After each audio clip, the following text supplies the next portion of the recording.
And before we proceed, we have a opening statement just to sum up previous hearings, as well as putting in context the agenda for this for today's hearing. So this meeting is hereby called to order. We are resuming the Constitutional Amendments Committee hearing.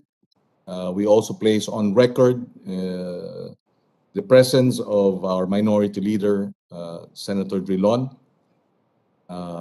And with our opening statement,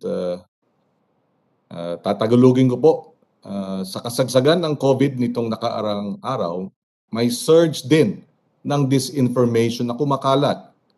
May mga sumisira o sinisiraan ang ilang mga programa ng mga volunteer health workers na kumakausap at nagbibigay ng konsultasyon para makahanap o makapagbigay ng medical advice sa ating mga kababayan na natatakot pumunta sa ospital o kaya'y nahihirapan dahil sa ilang mga karamdaman. Meron ding nagkakalat ng mga meme na pang-gather lang daw ng personal na impormasyon ng mga botante itong tulong na ito.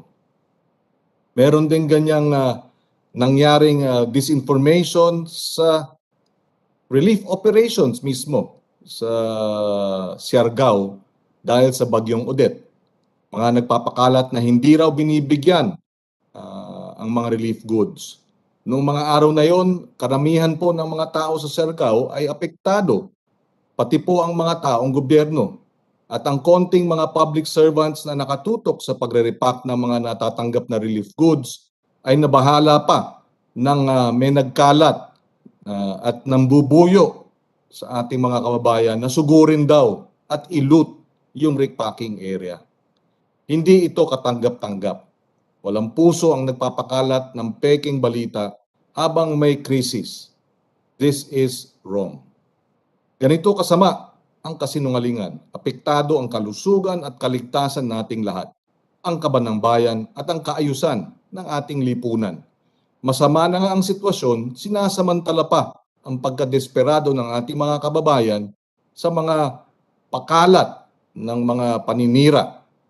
This is our third hearing on disinformation. The goal of the hearing is to expose the disinformation ecosystem and find solutions, whether legislative, executive, or a combination of both, as well as private sector participation.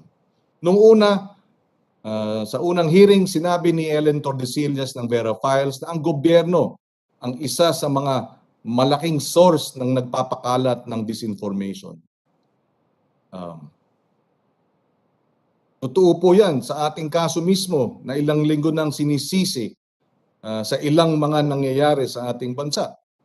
Nung ikalawang hearing, sinabi naman ni Dr. Jonathan Ong ng University of Massachusetts Amherst na fake names work both ways. Sa Me Too movement halimbawa at Black Lives Matter movement sa US, marami ang namomobilisa dahil sa mga whistleblowers na may pseudonym. Parang si Laong Laan o kaya Dimasalang o kaya si Plaridel nung panahon ni Dr. Rizal, Jose Rizal. Ngayong third hearing, kasama natin si Maria Ressa, ang kauna-unahang Pilipino na nakatanggap ng Nobel Peace Prize, ay isa sa pinaka-trolled na tao sa ating bansa. Malalaman natin sa kanya ang sagot sa ilang tanong tungkol sa ecosystem ng disinformation. Sino ang mga players? Bukod sa mga platform owners, sino pa ang mga nakikinabang dito? Ano ang relasyon ng mga players sa isa't isa? Paano sila pwedeng i-regulate? Lalo na kung ang gobyerno na ang magpapatupad ng batas, ang pasimuno ng kasinungalingan. Sa mga taga-Facebook at Google at sa mga advertising professionals, ilan ang fake accounts? Ilan ang gumagawa ng fake content? Ano ang ginagawa ng Facebook halimbawa sa Twin Mark noong 2019 pagkatapos ng eleksyon? Ang impormasyon ay 200 mga account ng Twin Mark ang tinanggal o kaya sinuspinde o kaya ay dine-activate. Ano ang ginagawa nito ngayon sa paparating na eleksyon? Dumadami ba ulit ang merong inauthentic behavior? Ano ang mga bagong paraan ng pagpakalat nila ng fake news? Paano ito sinasagot ng Meta o Facebook at ng Google? Gusto rin natin malaman, how much harm has this infodemic caused? If it has not been quantified, who can measure the cost to our mental health, both as individuals and as a community and society? Where are the items that should be placed, ika nga, on the tab? Kailangan malaman ang mga yan para malaman din natin kung sino ang mananagot at sisingilin at kung paano ang penalty na ilalagay sa gagawin ng nating mga batas o kaya paano pa sa sektor, sa pribadong sektor, paano pa papalakasin ang self-regulation. Various sites and apps have transformed the way we understand and experience crime and victimization. Merong mga nambibiktima ng krimen, di pa ganoong kalinaw o kriminal na di pa natutukoy. Ano ang pinapatay ng infodemic na ito? Ang katotohanan. At pagpatay na ang katotohanan, paano pa natin malalaman kung ano ang totoo sa hindi totoo, sa kasinungalingan at sa katotohanan? Paano tayo magpapasya ng maayos kung kasinungalingan ang basihan ng ating pagpapasya? While we are not looking, sabi nga nila, while we were not looking, we the people are slowly being canceled to Generation Z language. Ipagpapatuloy po natin pag-uusapan hindi lang ang kultura ng kabastusan, masamang ugali, pagsisinungaling, malademonyong kilos at salita ng ilang mga tao sa internet, mga kilos at salitang ang layo sa pagiging Pilipino, mga kilos at salita na hindi tinuturo sa atin nung tayo pa ay mga estudyante mula elementary at high school. Mga kilos at salitang ayaw nating gayahin at gayahin ng ating mga anak. Infodemic threatens the very fiber of our decency as a people. The situation has gone so very bad that even the traditionally quiet community of 18 business groups issued a statement against disinformation and hate speech, warning against lies, personal attacks, trolling, misogyny, red tagging that sometimes put people at risk of physical harm. Nababahala ang mga grupo na ito na lalala pa ang infodemic sa darating na halalan at papatay sa tiwala at pagkakaisa na kailangan natin para makabangon sa hagupit ng pandemya. Ika nga, nung 18 business groups, and I quote, "We watch with alarm how this abuse has spiked during this election season. We fear the damage may be long-lasting." Aaminin ko, ako mismo hindi techie, tulad ng maraming gumagamit ng internet at social media. Maliit na bahagi lang ng virtual universe ang naintindihan ko. Dahil ito ay isang hearing in aid of legislation, nais natin malaman kung paano masusugpo itong infodemic sa pamamagitan ng batas. We must have laws that are up to date, responsive to the needs of the times, foolproof as best as it can be against the ingenious minds of criminals. Ika nga. Marami pang kailangan alamin. Granted that the issue of propaganda to sow erroneous belief, confusion, and division is as old as society, but we are now on new territory, to borrow the term from one of the experts in the field. Today, with digital technology, unlike before, unprecedented scale, speed, and scope ang kayang abutin ng digital technology. We have to craft new laws or legislation cognizant of the new complications that technology poses. Sama-sama po nating iilawan ang madilim na mundo ng infodemic. As we grapple for sharper weapons to defeat the night, we shall remember that our torches are puny when alone. Light shines brightest when all the torches stand together in firm defiance of evil. In this public hearing, we will all be, hopefully, soldiers of the light. Magandang umaga sa kanilang lahat. Before I go into the administrative matters, we would like to know if our minority leader has a opening statement for today's hearing. None, Your Honor. I associate myself with the statements made by the chairman. Thank you very much. Thank you, Mr. Minority Leader. And before I turn over to our committee secretary, just the following administrative matters. We are in receipt of the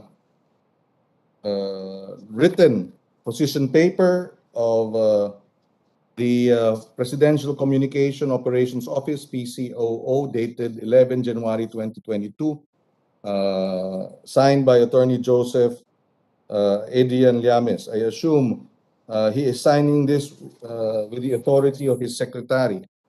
It would have been best that the position paper, in fact, was signed by Secretary Andanar. But I think Undersecretary Ablan is here, so we will hear from him too. We also are in receipt of the Media Specialist Association of the Philippines statement, MSAP. We have invited them twice. I understand finally they are here. We will go back to MSAP later.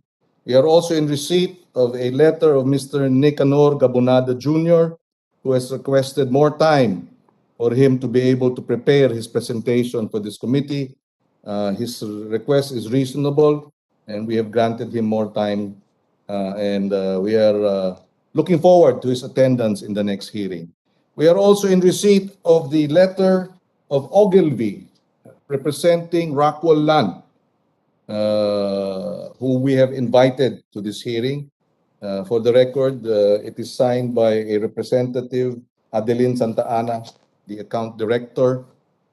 And we have also the letter position paper of the public affairs, signed by the public affairs officer of Shopee, if I'm not mistaken, Mr. or Miss Jamie Han Segovia from Shopee. And we also have the statement from Lazada on our resolution. And again, before we turn this over to our secretary to acknowledge the presence of our resource persons, we would also like to place on record that we had invited MSAP 3 times. Are they here today? May the committee secretary inform this representation, the chairman. Is MSAP here today? Yes, sir. MSAP is virtually present today. Yes, thank you. On the matter of MSAP, it can be recalled that we had invited them twice and they had been unable to attend. And so we had to issue a subpoena. We are thankful they are here today. And that, but we are informed that the outgoing president is on sick leave. Is that correct? And therefore he cannot attend today's hearing. Can we be clarified? Your Honor, Ms. B. Ubalde, the MSAP Secretariat, informed this committee yesterday that Mr. De Castro was on sick leave since Thursday. Yes. Well, we would like, well, we hope he will feel better and that he will be able to attend the next hearing. We'd like to place on record, no, that we have been getting different signals from MSAP. In the first hearing, the information relayed to us informally was that because they had no expertise in cybercrime laws, that they declined to attend. That was the first explanation given to us informally. After which, the second explanation was that the email that the committee secretary sent to Mr. De Castro ended up in the spam or junk mail, and that they apologized for this. So which is which? Is it the cybercrime, lack of expertise in cybercrime laws, or is it because the invitation went to the junk mail folder? And today we now hear that, or we are informed again informally, or at least verbally, or through the phone, that he is on sick leave. We sincerely wish him well. We do not want. We wish he will have a speedy recovery. but we would also like to direct the Secretariat to inform him that we would like to have a written explanation. Kasi puro informal. It's all through verbal, etc. For the, and he is not here again today. Although, of course, like I said earlier, the MSAP is here today. He is the outgoing president, if I'm not mistaken, and the incoming president is here with us today. But out of respect for our processes in this hearing, we would like to have a written explanation of precisely why he has been unable to attend all these 3 past hearings. We hope he will understand. This is not for me, this is not for anyone else, but it is out of respect for the committee and the Senate as an institution. On the 3rd hearing, he is still absent, but he has given us a explanation that he is on sick leave, so we will take it as that, but we would appreciate a written explanation of his absence for the last 3 hearings. With that, we can now proceed. I turn over the floor to our committee secretary so that we can proceed with the items in the agenda. You have the floor. Good morning, Your Honor. The confirmed resource persons who attended this hearing are the following: Ms. Anna Chua Norbert, Board Secretary, and Attorney Augusto Tito Bundang, Legal Advisor for 4A's Philippines; Attorney Rudolph Steve Hularbal, Legal Counsel, Ad Standards Council or ASC; Ms. May Yao Kosai, President for 2022; Mr. Marvin Q. Lim, President 2021 for the Philippine Association of National Advertisers or PANA; Ms. Yves Gonzalez for Government Affairs of Google Philippines; Mr. Roy Tan, Head of Politics and Government, and Mr. Robert Abrams, Manager, Law Enforcement of Meta, formerly Facebook; Ms. Maria Ressa from Rappler; Attorney Jem Hans Segovia, Public Affairs for Shopee; Mr. Neil Trinidad, Chief Marketing Officer, Marketing Department of Lazada, together with Attorney Hannah Kayla Garcia for Government Affairs, and Norman Roland Ocana III, Manager, Government Affairs; Attorney Antony Pauline Pascual, State Counsel, Office of Cybercrime from the DOJ; Undersecretary Christian Ablan of PCOO, together with ASEC Omar Romero for Legal Affairs, and Attorney Joseph Adrian Llames, Senior Legislative Liaison Officer. From Rockwell Land Corporation, Attorney Maria Fe Caroline Pinoy, General Counsel, and Ms. Samantha Joyce Castillo, Vice President, Marketing, Residential and Retail Development. For Media Specialists Association of the Philippines or MSAP, Mr. Jamie De Guzman, President, and Mr. Adel Raymond Tuason, Vice President, Agency Management Wavemaker, and Memo Moreno, MSAT Board Member, former Digital Lead. That is all, Mr. President. Okay, thank you. Thank you for that. We can now proceed with the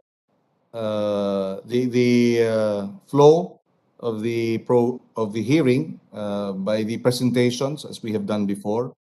We will have Maria of Rappler, Maria Ressa, to give her 5 to 7 minute presentation. You have the floor, Maria, and congratulations again. I haven't seen you personally, and I'm seeing you for the first time online. Thank you for joining us. Congratulations, and thank you for giving us the country the honor and the prestige. And thank you for your commitment to the truth and to responsible investigative journalism. You have the floor, ma'am. Good morning. Good morning. Thank you so much, Mr. Chairman, and thank you for inviting me to come speak to you about a topic that I have become obsessed with since 2016. First, let me say, honorable senators, you're also nice to see you and the guests. Let me start with like 4 slides, I think, and then please just tell me when my 5 minutes are up or 7 minutes are up, and then I can just answer the questions that you have. So let me share the presentation. First of all, this is a slide from the Salant lecture, which I gave in Harvard in November last year. And what I would hope to do is I will send you the link, because I think there's far more that's there. It tells you why, it tells you how, it tells you how these repeated, how information operations. Because most people stop and think only of like the little content they see that is half of a lie. They think it's just someone's mistake. But in the end, this is about power. It is about power and money, and it is using micro-targeting and the weaknesses of our biology to manipulate us. And, what I hope to do is to cut across the divide in our society and actually first show you where we can go, a possible worst case scenario, where it isn't just about gaining power or losing power, but actually how this system can actually bring down a functioning democracy much older than we are, with much stronger institutions, and bring violence to its center. And this is January 6th in the United States is what I'm showing you here. But I want to show you the methodology of how that happened. This is research by the Election Integrity Partnership. It is academics working in the United States that includes different universities. I will send you the link for that as well. But let me show you a very familiar methodology, right? So what happened on January 6th?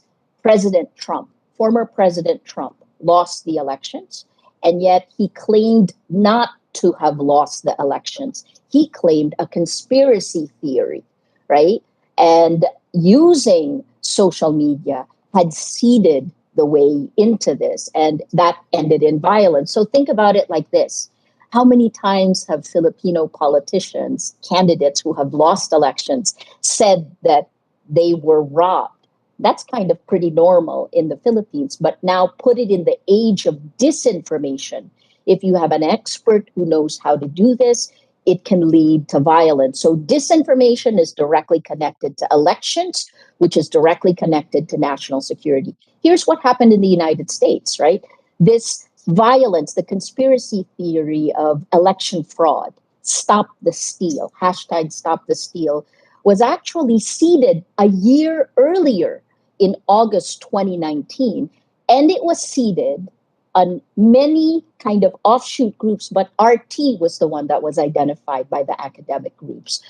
It was Russia Today, right? The very same group, by the way, that is that the PCOO has partnered with to train journalists, supposedly, and to train their own groups, right? RT is a known propaganda unit, and it has been flagged for lies. That was August 20th. They introduced the narrative. And then you have later August Steve 19. Bannon, August 19. August 2019, Yes. right? August 2019, so a year earlier. How did it get mainstreamed? Well, Steve Bannon on YouTube then takes that narrative and it spreads. And this is in August of 2020, a year later. And then after that, Tucker Carlson of Fox picks it up. The YouTube video is seeded in different closed pages, so that mainstreams it. And then Tucker Carlson brings it to mainstream media. And then you have the super spreaders. So by October 2020, QAnon, which, by the way, has a link to the Philippines, right? Almost every one of these groups had some kind of link to the Philippines. I'd be happy to supply you with that. And on October 7th, 2020, QAnon drops it. It spreads. QAnon has now been taken down by the social media platforms. And then it comes top down from President Trump. He calls people out, and we have violence on January 6th. The United States is still dealing with these implications. And the reason why I'm so afraid of this is because as the bureau chief in Indonesia, before the age of social media, when there was Muslim Christian violence or ethnic violence, it wasn't violence at that point, but it's very flammable. And when you do that, which is exactly what informations do, when you throw a match in a very flammable environment, it becomes impossible to control. So I think this is, where these disinformation becomes a scorched earth policy. Let me show you a study by UNESCO and the International Center for Journalists that looked at the attacks, now looking at it as big data against me. And I think many of you here have also gone through this, but this was released last year by UNESCO, done with the International Center for Journalists, looking at attacks against women journalists. But, you take it further, women politicians have also been inordinately attacked in the Philippines. Our data shows that women are attacked at least 10 times more than men. So there is gendered disinformation. But these things are very interesting, the statistics. 73% of women journalists experience online abuse, 25% physical threats of physical violence, and then 20% actually that violence moved into the real world. I think I just want to emphasize how online violence is real world violence, right? And I'll explain more about that later. Here's the nature of the attacks against me. This was done again by UNESCO. 60% of the online violence was aimed to try to tear down my credibility, right? This is it is the end goal of all of this in Russian disinformation. It came from Disinformation. The end goal is to make you distrust everything. Because if you don't trust anything, then you cannot act. This is how democracies fail. 40% of the attacks are personal. So 60% are meant to tear down credibility. 40% were meant to tear down my spirit. And then this is the last slide I'll show you. When did it happen? Well, anytime we did an investigation, anytime we exposed wrongdoing, anytime we showed corruption, right? So these are orchestrated, and I think this is part of what the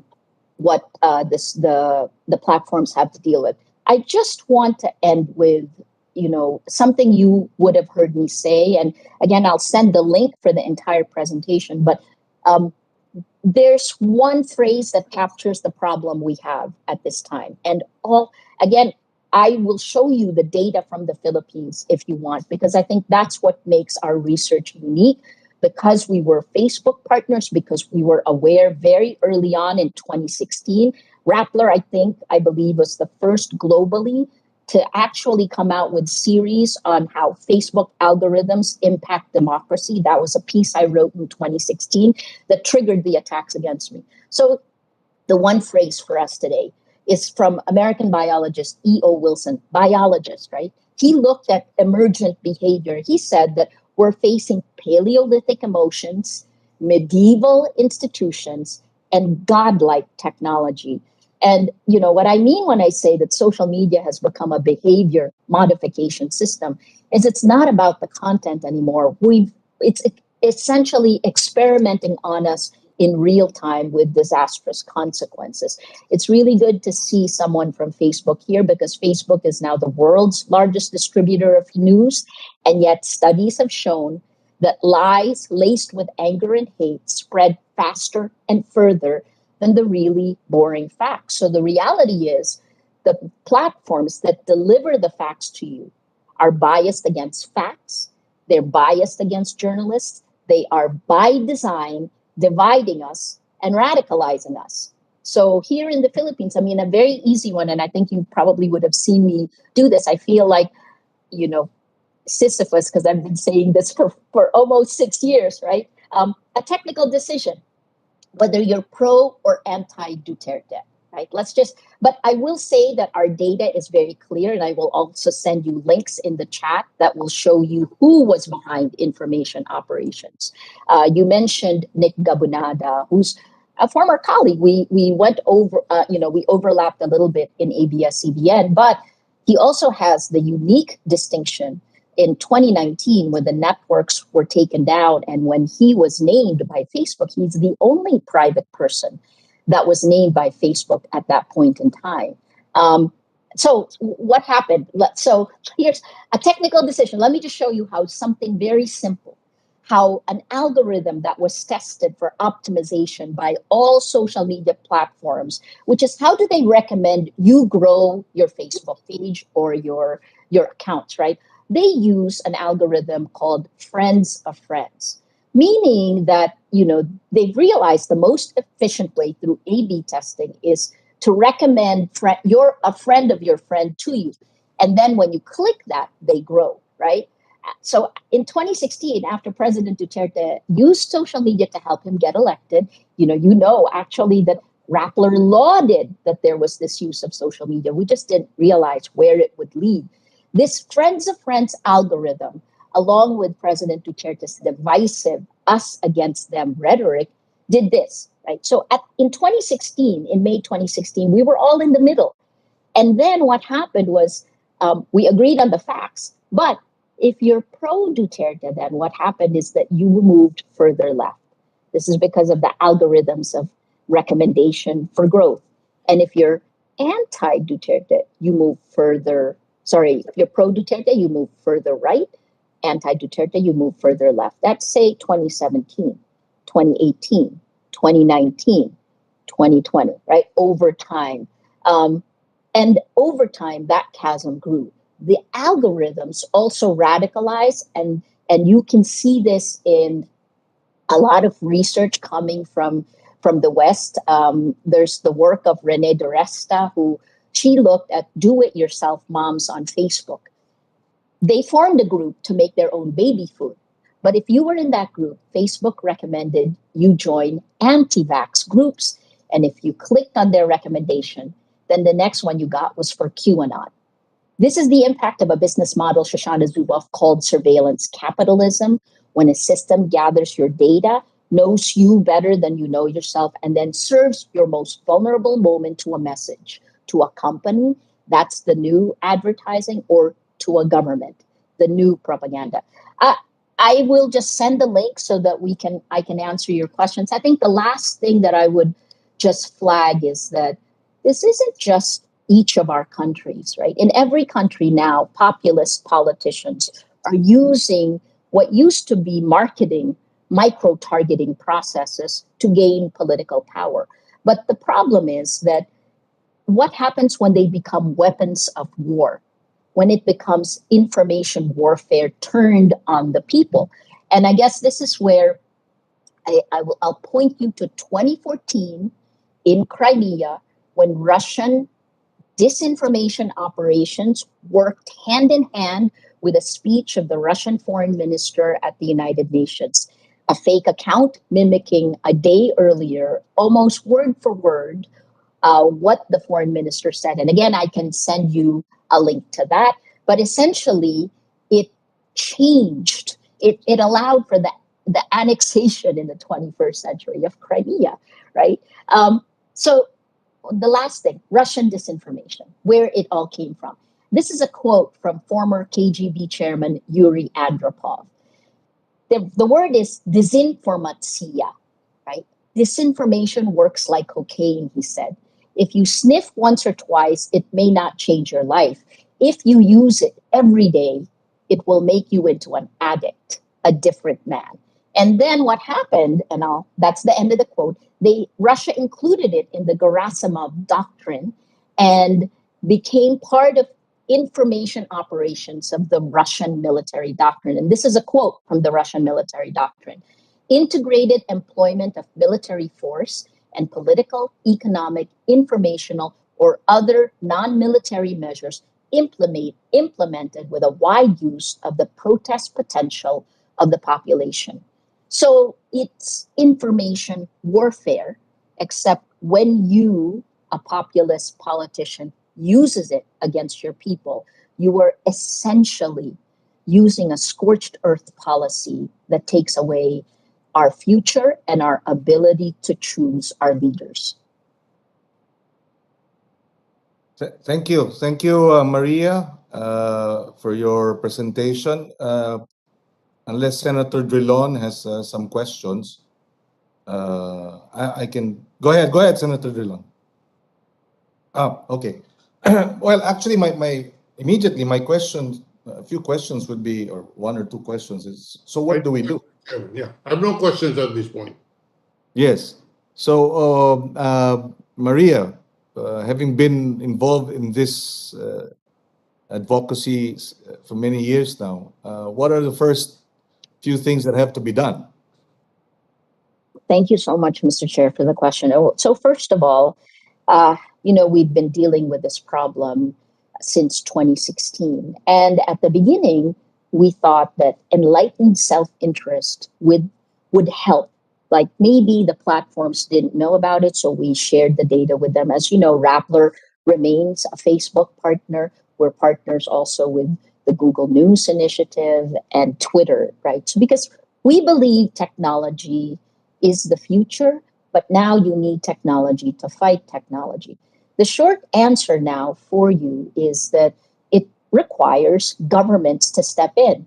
In the Nobel lecture, I talked about how an atom bomb exploded in our information ecosystem. That's essentially what happened. Because if you don't have facts, which is where we are today, facts are debatable. If you don't have facts, you can't have truth. If you don't have truth, you can't have trust. Without that, you have no democracy and you can't actually work together, right? In anything, including climate change and all the other parts. So what are the things to do? Well, in the West right now, because these are American companies, that's the irony. American companies that should have American values are the ones that are actually enabling the rise of fascism globally. And we're seeing this. So what is happening? In Europe, the EU has the Democracy Action Plan, where they actually have legislation. I had testified last year in one of the hearings, but their legislation has already passed last December, one of the committees, and it is now going through Parliament. This is the Digital Markets Act. This is the Digital Services Act. So there are two underneath the European Democracy Action Plan. The UK has its online harms bill, and the US has attorney generals in different states have filed cases along with other groups against Facebook.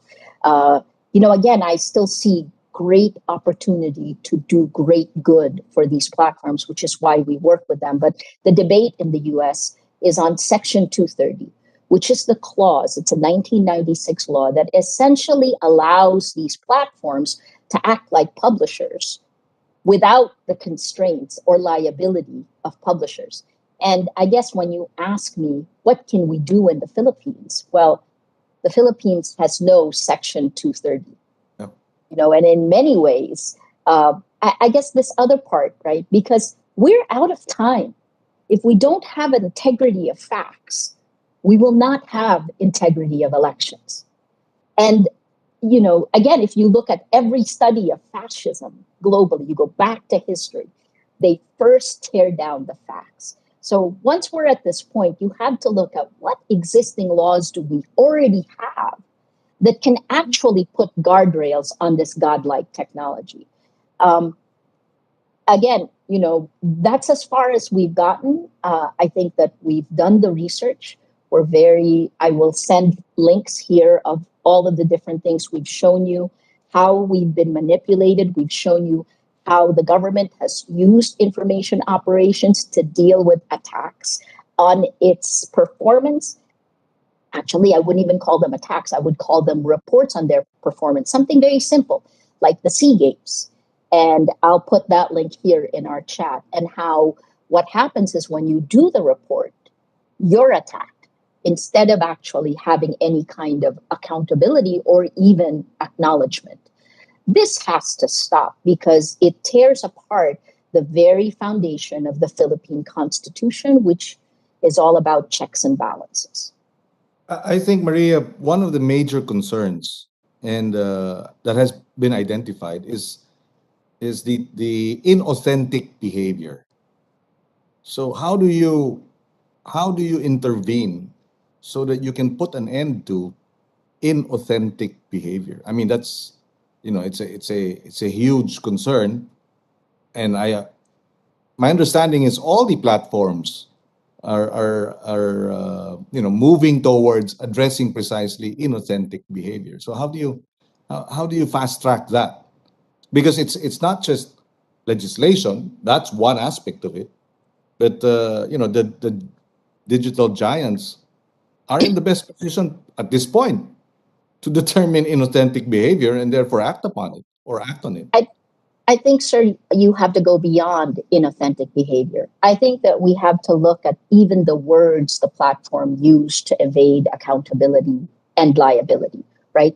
At the beginning, it was coordinated inauthentic behavior. That was the way they looked at it. Coordinated inauthentic behavior, essentially mob rule, right? So, for example, and this is from personal experience, if I wrote when I wrote the report on Facebook, and how its algorithms were harmful to democracy, all of a sudden I got attacked. And those facts remain. And since 2016, it's only gotten worse. And now with Francis Haugen's whistleblower testimony and the more than 10,000 pages of internal documents that have been released, we now know that the platform's algorithms, that both of distribution and amplification, have been harmful to each of its users, especially children, right? So it's not just CIB, it is also online harms, which is why I would bring you to the UK's draft legislation, and I can send a copy of that. But online harms goes to far more than coordinated, than inauthentic behavior. Because what if they're real people attacking you with lies, right? And then they do it so frequently, and they do it with an army, paid or not paid, that then aim to stifle you. And I think many of you here have been targets of these information operations as well. Yeah. Yes. True. Okay. Unless we can, we will hold on to the questions. We'll also give our other resource persons an opportunity to present their position papers. But Maria, anytime you feel like commenting or providing insights, please feel free. And anyone else, in fact, among the resource persons. So we will now proceed with the presentation. Before that, we did present previously a video in terms of the context of advertising involved in fake news or sites that are notorious for disinformation. We can now proceed with, and the reason why they're here is because they were identified as one of those, a number of those companies whose ads were coming out in these news sites that have since been taken down by Google. So we have Lazada. May we call on the Lazada representative to make its presentation? Good morning. Honorable Chairperson, Senator Francis Pangilinan, Honorable Senator Drilon, Honorable Committee of the members of the State Senate Committee on the Constitutional Amendments and Revision Codes, Senator Nancy Binay, Senator Sonny Angara, Senator Amy Marcos, Committee Secretary, Attorney Maria Cecilia Mactal, distinguished guests, good morning. Before everything else, thank you for still inviting Lazada to be a resource speaker in today's committee hearing, despite our absence in the previous hearings. We only learned about the invitations after the last hearing, Your Honor, so thank you. Similar to the other resource persons who attended before us, Lazada is also an advertiser. Through our partner media agencies, we buy ad space on traditional media and on digital platforms such as Facebook, Instagram, Google, YouTube, TikTok, amongst others. We rely on our digital platform partners like Meta and Google to ensure that our ads are placed in accordance with Lazada's brand safety guidelines. Our brand safety guidelines includes, amongst others, exclusions of potentially libelous content and fake news. During instances where our ads appear in content that is not aligned with these brand safety guidelines, we ask that our ads be removed immediately after we become aware of the said instances. We continue to ask our partner digital platforms to continue their efforts on screening libelous content and fake news to make the digital ecosystem safer for all. On our end, Lazada shall continue to work with our partner media agencies and our digital platform partners in helping ensure that our ads do not appear next to libelous content and fake news. In response to the ads that appeared in the videos presented in the last committee hearing, Lazada has already requested our digital platform partners to remove them. Thank you very much, Your Honors. Thank you, Mr. Trinidad, for the position paper. Maybe later. Yes, Senator Drilon, you have a question? You're muted. Can you unmute your... Yeah, there you are. Yes, thank you very much, Mr. Chairman, and thank you very much to our resource persons. So far, Maria Reza has made a very, very good presentation. I assume she's talking from experience, being the victim of the trolls, etc. Maria, you have been exposed to this anomaly. Is there any legislation that you can suggest that we enact in order to solve partially, or you know, we cannot totally prevent this? I can understand that. But is there a way by which we can at least minimize it? For example, government officials would post on Facebook that senators are cardinals of the NPA, you know, identifying myself, Senator Po, Senator Gatsalian, Senator Gutierrez, Senator Villanueva, that we are cardinals of the NPA simply because we oppose the NTF-LCAC budget. You know, there is this Director General of the Public Information Agency, Under Secretary Kualuping, who doesn't care. He just uses the social media to hit everyone. Now, so I'll ask a general question, Maria. Having been exposed to these practices, is there anything that we can do by legislation? Senator Drilon, thank you so much for the question. And, you know, what you're describing is impunity. Part of the reason it has now continued and grown is because the first people who did it got away with it and then were empowered to do it. And here's the other part: the algorithms of distribution actually rewarded them for it, because, you know, this is a study, I'll put in the link, but as early as 2018, we know that lies laced with anger and hate spread faster and further on social media, because facts are kind of boring. So what can we do? Far be it from me to say, but the easy one is, the question I always have is, since we don't have Section 230, are they not just a publishing platform? Was that we don't have section? Did I hear you? Can you have that? Yes. in the United States, part of the reason that the social media platforms, that the tech platforms are able to move forward without any accountability or liability for content for information operations is because there's a law in 1996 that was passed, and the Section 230 gives them cover. But in the Philippines, we actually don't. And I think, Yes, just for purposes of placing it on record, Section 230 of the Communications Decency Act. Correct. No provider or user of an interactive computer service shall be treated as the publisher or speaker of any information provided by another information content provider.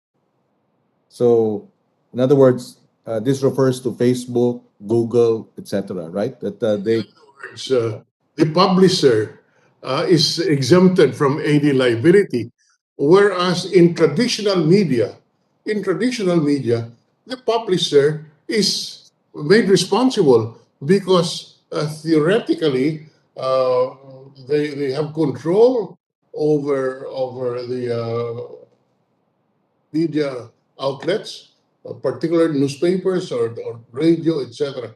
But in social media, the platform owners are not held responsible. They're not considered as publishers. Are you saying that if that one remedy is to consider them as publishers?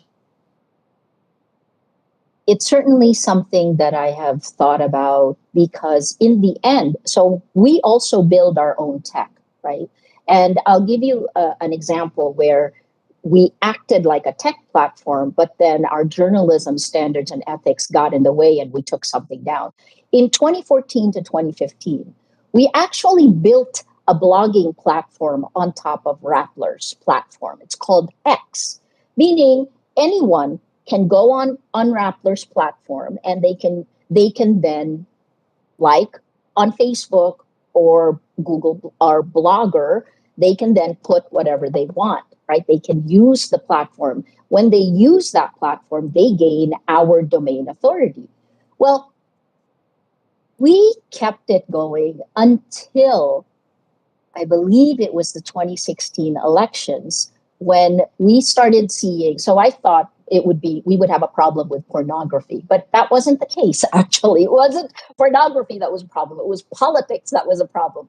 And when we realized that the X was being used as a platform, in fact, many of the known disinformation peddlers actually got their start on X, right? So once we realized that, what we did, despite the increased engagement and revenues, we took X down because it was bad for the information ecosystem. So the question really for the Senate and for Filipino authorities is who is responsible for gatekeeping?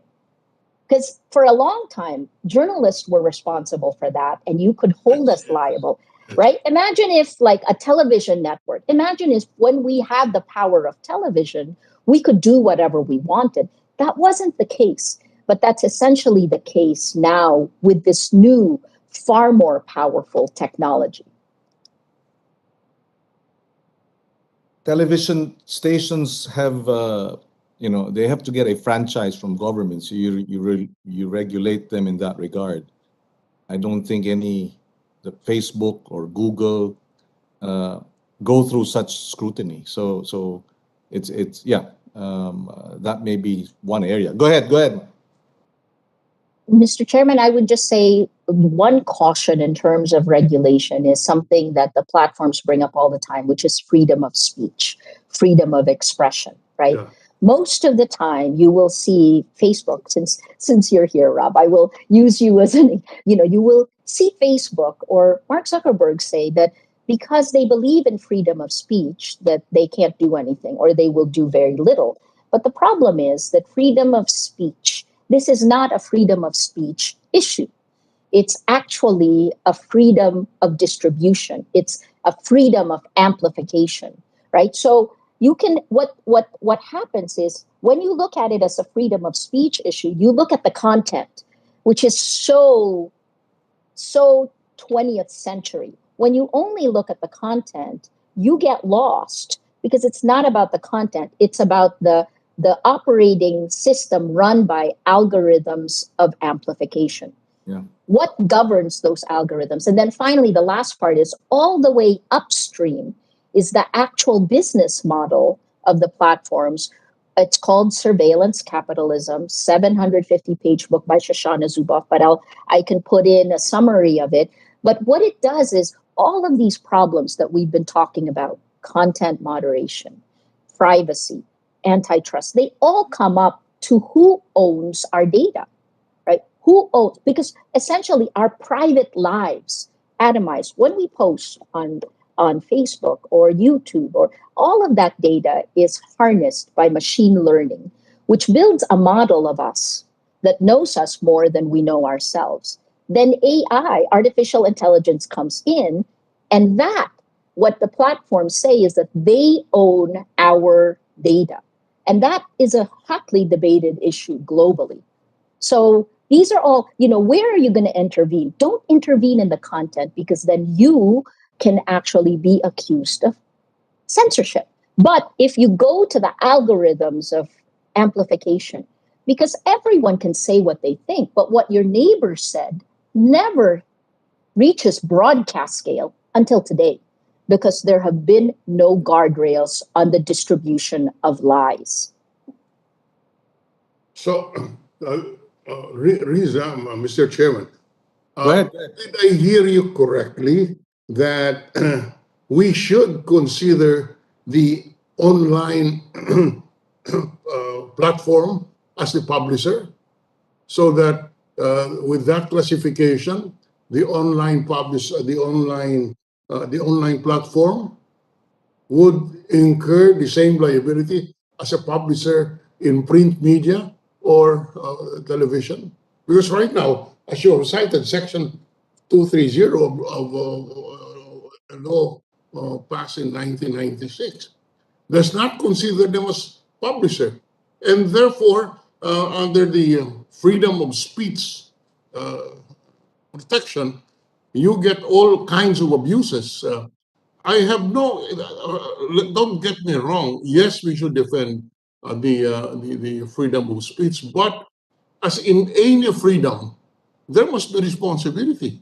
And in the case that we are in the situation that we are today, because the online platform is not considered as a publisher, everybody could just take on the platform and libel everyone. That's a problem. In other words, that's why you have trolls.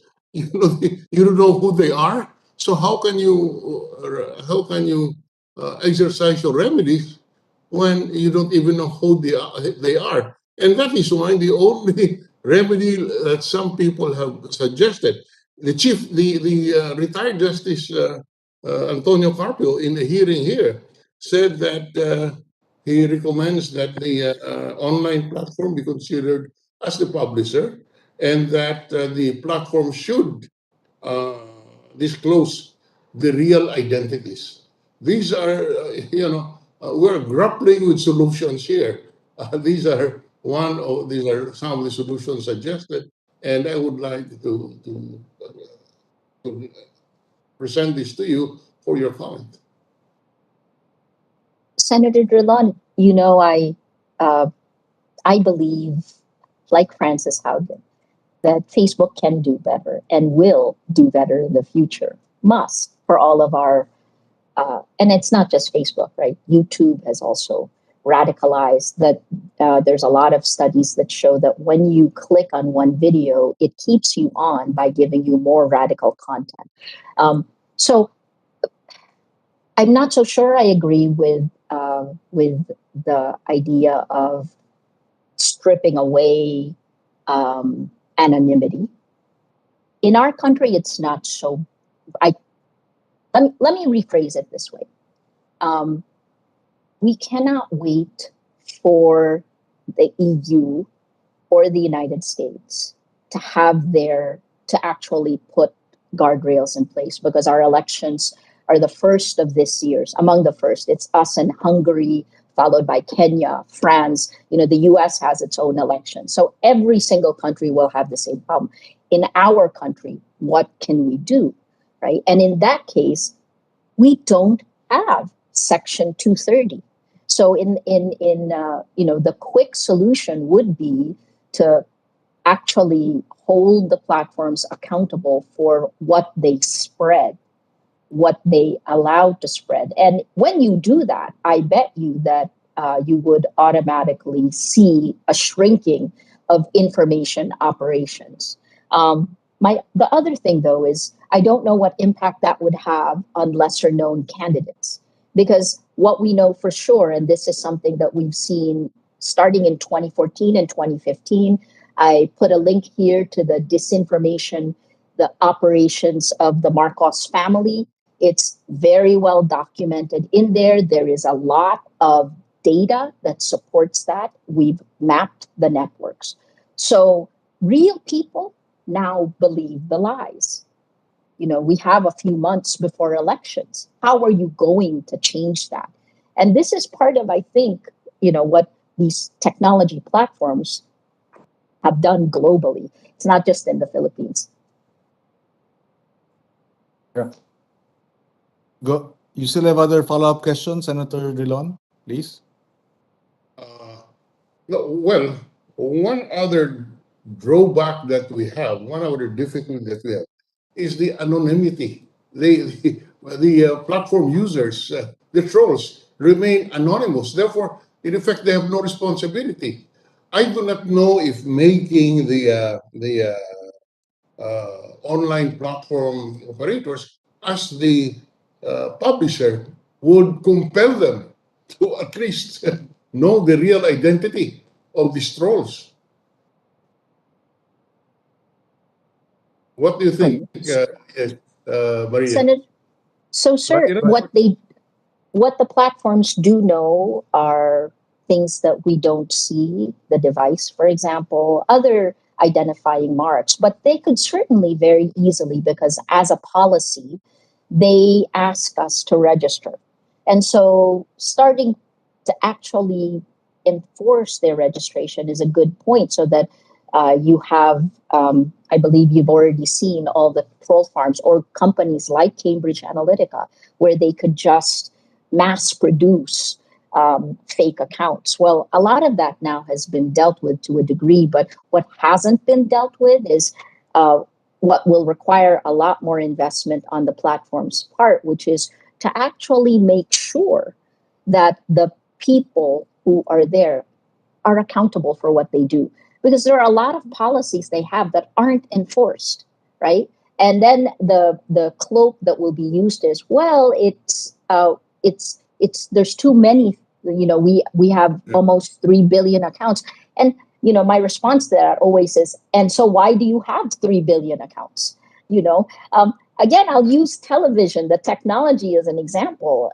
If imagine that if you had the power to distribute, that you are then allowed to distribute the worst of human nature and you make money from it. That is what surveillance capitalism shows, is that in the optimization, they bring out the worst of human nature and they profit off of it. So, sorry, I'll shut up because there are others, but it must stop. Yeah. Go ahead. I have a quick question on the issue of profits. Would you have a sense, Maria, of exactly how much, for example, profits would be made on a given account, for example, of 5 million subscribers, and there are TV ads, or there are commercial company ads being uploaded? Would you have a sense of how much? Because I understand. Yes, go ahead. Mr. Chairman, I was going to say, looking at those individuals, it's kind of like a system of laws, right? If we look at the people who are doing that, that doesn't actually help, because I think one of the things that we're doing is we're lost in the details, but we're allowing systemic harm to continue. And so, yes, there have been lots of people who have made a lot of money. There are digital outfits that are created to mislead. And this is really insidious manipulation. I think you saw a report in the last hearing that looked at how advertisers were taken, and a black ops operation has been created. But that's not really the problem. These are groups that are taking advantage of the weaknesses of a system to manipulate people. So I think that's where you should. I can send the details in terms of how much revenues have grown, how much has been set aside to deal with these harms to real people. Essentially, the platforms continue to use surveillance capitalism, and then they blame the users. I've heard officers say, well, it's really human nature. That is just wrong. It is. What the platforms have done is to create emergent human behavior that discounts empathy, that cuts out the goodness of human nature. And that's part of the reason we have shifted the world to fascism. This is a statistic from the Oxford University's Computational Propaganda Research Project. There are at least 81 countries around the world that are using information ops, cheap armies on social media to insidiously manipulate their people. We need like a better business bureau to protect us. Yeah. On that point, maybe we can first get Shopee also because we're talking of the infrastructure, and part of the infrastructure is that based on the data that we have initially received, and we'd like this confirmed, about 27 billion pesos worth of digital ads were spent last year.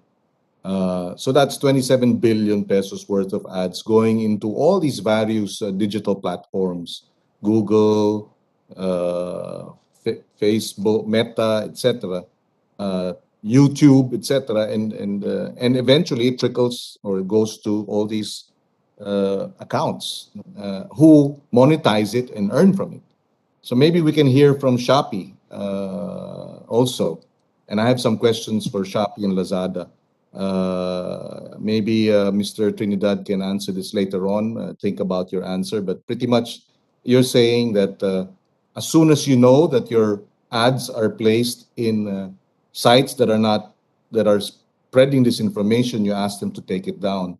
Could we not take a step further, or be more proactive and already instruct those who are putting these placements that there is a negative list that you will not allow.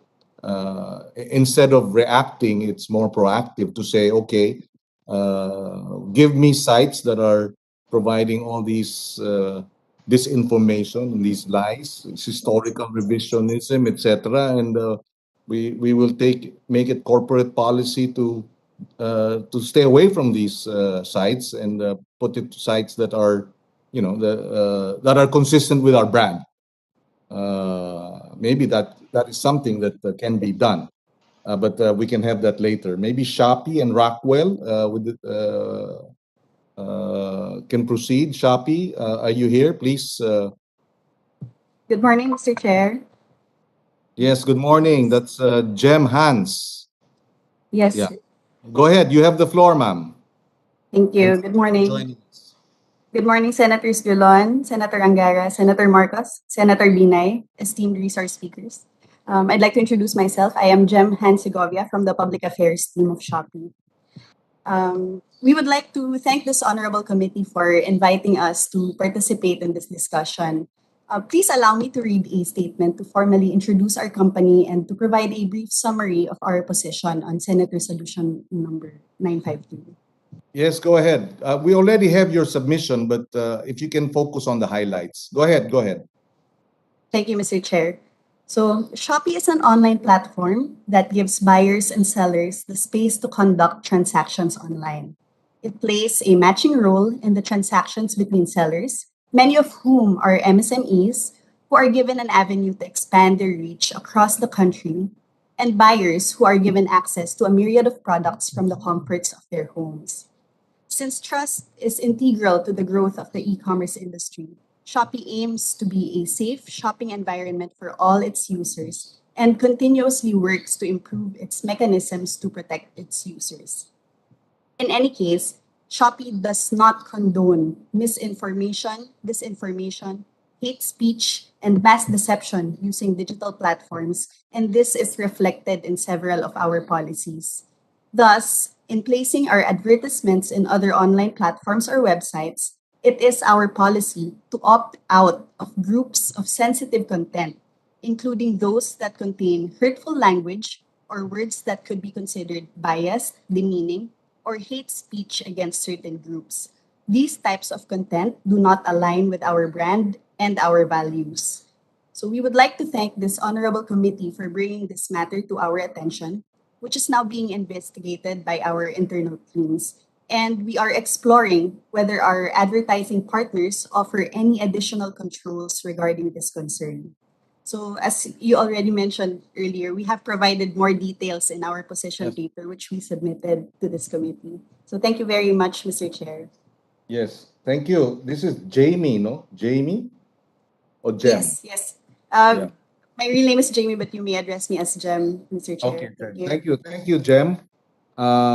We can now have Rockwell. Rockwell was present in the first hearing, but they had signal problems, and we asked them to go back online, but they were unable to. They were not present in the second hearing, but they're here now. Go ahead. Where is the Rockwell representative? Good morning, Mr. Chairman. Good morning, esteemed senators and resource persons and all the attendees.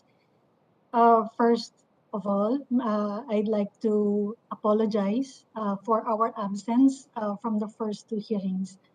Actually, yes, on the first hearing, we had technical difficulties.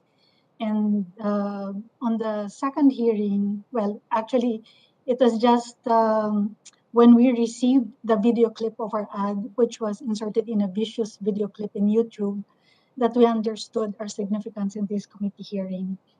And so we are here to offer our explanation and to emphasize that it was not our intention to propagate the spread of that video clip or even to support that material. Please note that Rockwell Land values integrity and fairness, and we would not knowingly consent or condone vicious materials. And as a matter of policy, we would always have any material taken down by our partners. As you know, Rockwell Land is in the business of real estate, and it's not in the business of advertising or any publication. So we work with an agency, Ogilvy Matter Corporation, for its ads.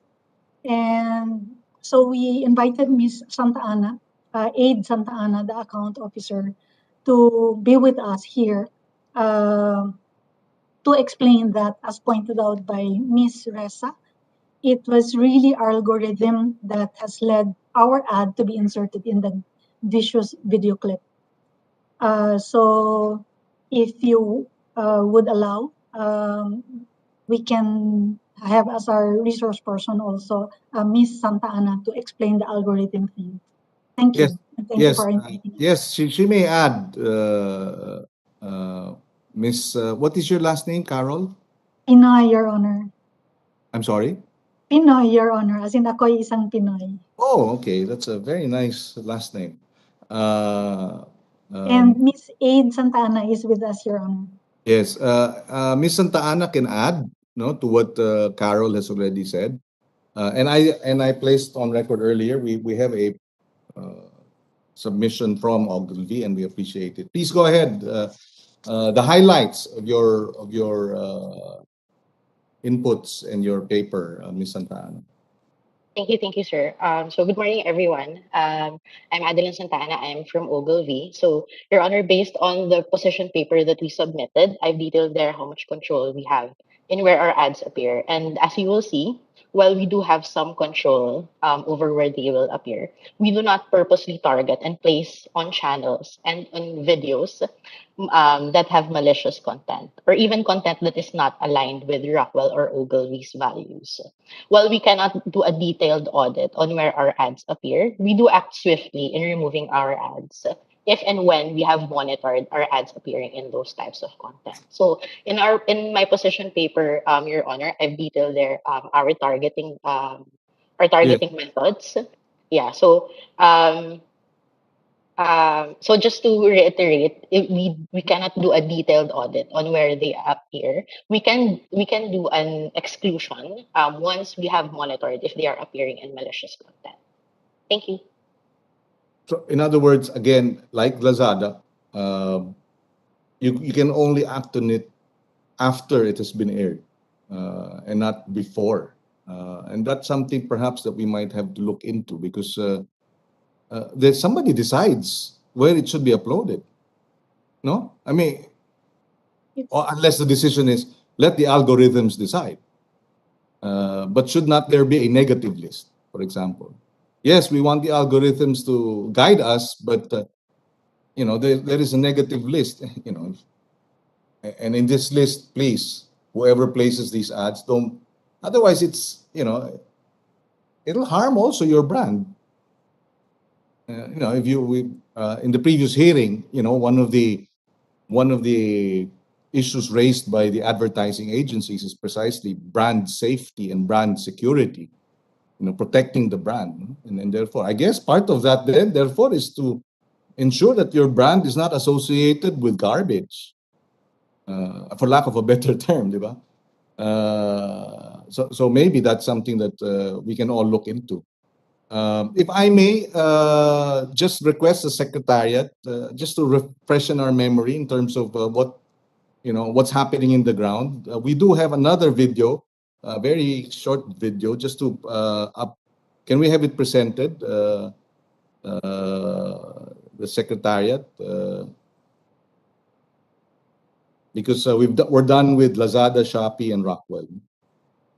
Then we can go to MSAP, because MSAP, my understanding, would be the media specialist who actually place these ads.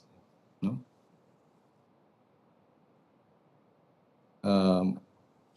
Okay. May pruweba ako na lahat ng dilawan ay bayaran.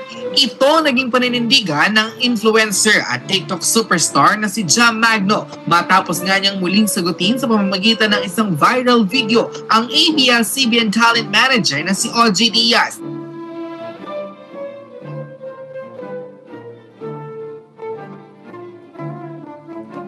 Kabila ng kanyang pagiging anti-government ay nanguna pa raw ito magpabakuna kesa sa mga frontliners sa Metro Manila.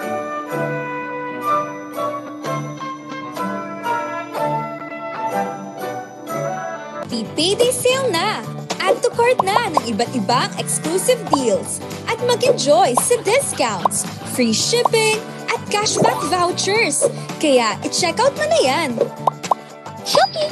Tony Lechon na kumampi kay Liza Soberano sa kanyang mga komento. May natatago palang lihim at bulok.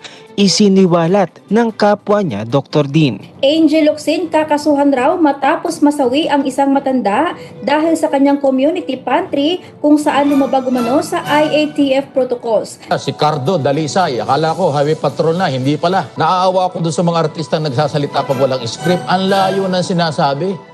Halatang walang alam sa batas. Marami kayong naloloko. O pag naloko kayo, mapapaniwala nyo, ano mangyayari? Na wala nang press freedom. Pangalawa, pinasara kayo kahit hindi naman kayo sarado. Na wala naman kayong nilabag na batas. Bakit nyo para kayong pinagtutulungan ng gobyerno? Hindi na tayo equal dahil nawala ang ABS-CBN. Pambira naman.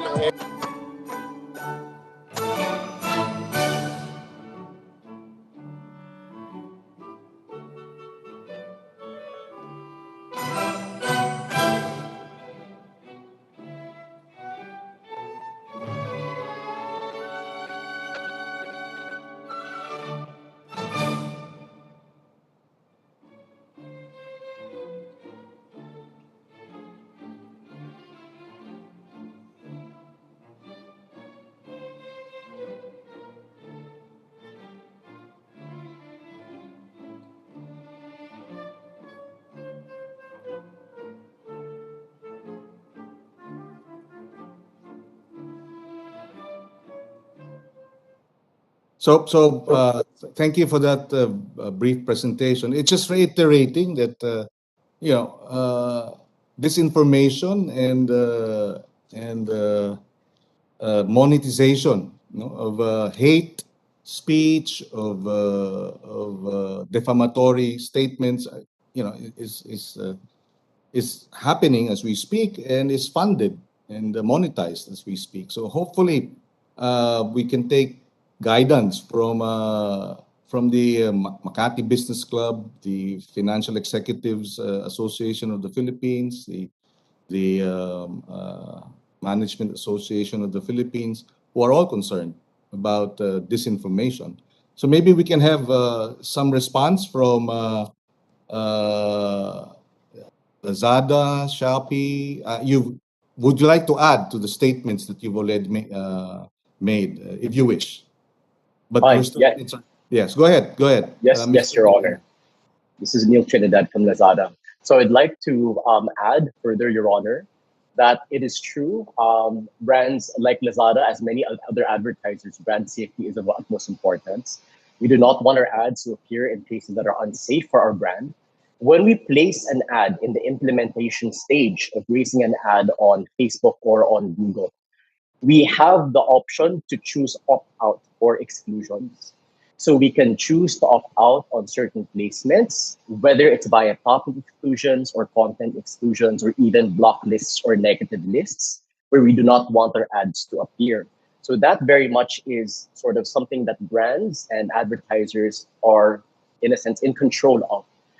However, that said, we rely heavily on digital platforms like Meta and Google and their algorithms to ensure that those brand safety exclusions are implemented. In that sense, we as brands do not have any further control after we have already selected our opt-outs or our exclusions. And that's why we rely on our partners to continue their efforts on screening malicious content and fake news. Thank you, Your Honor. Thank you. That's very interesting. That you rely on the platforms to help you execute, your opt-out, Yep. Your opt-out option in terms of sites that you feel are not consistent with your brand. So are we saying therefore that despite the opt-out option, it is not a foolproof, fail-safe process, and that the opt-out option at times is not exercised despite the agreement? Yeah, so Senator, I believe that there's a lot of content that is constantly being uploaded on platforms like Facebook as well as Google. And I believe that the algorithm is a part that screens this content depending on certain tags of the content. So I believe that there are cases, as we have seen, where ads get placed in content that may have been indicated in these exclusion lists. So I think it needs to continue with the diligence of the platforms to screen these content that appears or is uploaded on their platforms. I don't fully understand this, but it seems like the process is let the hateful, defamatory remarks come out, and then report it, and we will take it down. I mean, for the corporations as well as for the platforms. In other words, there is at least at this point, there is little proactivity, being proactive in that before they are even uploaded, they are already screened, and therefore there is no need to take it down because you already precisely chose to opt out. So are you saying therefore that the opt-out option is more on paper rather than in actual practice? I mean, because the opt-out option is you've done your part, right? That you have the company. You don't want to be associated with these negative sites, these sites that precisely come up with garbage. But then the ball is now with the platforms. to ensure, based on their knowledge of the algorithms, that these sites, that you stay clear of these sites. I mean, that's their obligation, right? Precisely why they're asking for your money. In return, they will also protect your brand by not allowing your ads to come out in these garbage sites. I mean, that's what I think. Theoretically, that's what I understand the arrangement to be. Tama ba yun? Is that right? Hi, Your Honor. That is correct. As advertisers, we place our ads on these platforms to be able to reach our target audiences. The whole point of the brand safety is to make sure our brands do not appear in potentially libelous content. And as a responsible brand, we update our negative list on an ongoing basis. Negative lists, including channels which are associated with libelous content. So the role of brands is to be vigilant in ensuring that they, follow brand safety guidelines. They opt out of certain content where their ads may appear. But again, as with any advertiser placing on a platform, we do expect that the platform also continues to do their due diligence in ensuring that the opt-in guidelines are upheld. Thank you for that clarification. And I go back to Ogilvy and Rockwell, no, because in the end, I guess my understanding here is that the advertiser and the agency, and I quote, did not purposely target viewers of Robin's Sweet Showbiz channel. This is where the libelous and defamatory remarks were present. The advertiser and agency likewise has no control over which channels or videos the individuals within its targeted audience would view or select. There seems to be also a major lack of transparency in that you also are not familiar with the processes of the algorithms in that regard, and leave it to the social media platforms or the media place, MSAP, to decide. Hindi ba? So parang we are, for lack of a better term, we are letting the machine take over our lives, and regardless of what the machine does, we will point to the machine and say, well, we have no control. In the meantime, these garbage sites are monetizing your money, your ad placements, and Google is earning from it. I mean, that's my understanding. Maybe Ms. Santa Ana, you might want to comment. Your Honor, I would just like to clarify that last statement. So it says that while we do target these individuals based on their behavior, we don't necessarily have we don't have any visibility on what specific videos or channels they view. If you look at the targeting methods that I have detailed in the paper, it details there that it is based on interests, certain behaviors that are done on our website. So I do acknowledge what you've mentioned on having more specific accountability on where we will place our ads, and we will do our due diligence moving forward on this specific videos and channels. There, thank you. Yes, I guess one of the questions we can raise in terms of legislation is if these sites are proven to be defamatory, can the companies that place ads in these sites be, can be fined? I don't know. That's something that has to be thought of thoroughly. But it's in that sense, and that's why I'd like to see the numbers too. How much does one site earn, and how much of your digital ad buy goes to those sites? How how are you unwittingly enabling? I'm not saying you're doing it consciously or you're doing it deliberately, because none of these corporations would want eventually this will bite us all back. You will have other companies with nefarious intentions, creating all these fake news about your brand, your company, your employees, etc. And we'll all be, it'll be chaos and anarchy and everybody attacking everybody.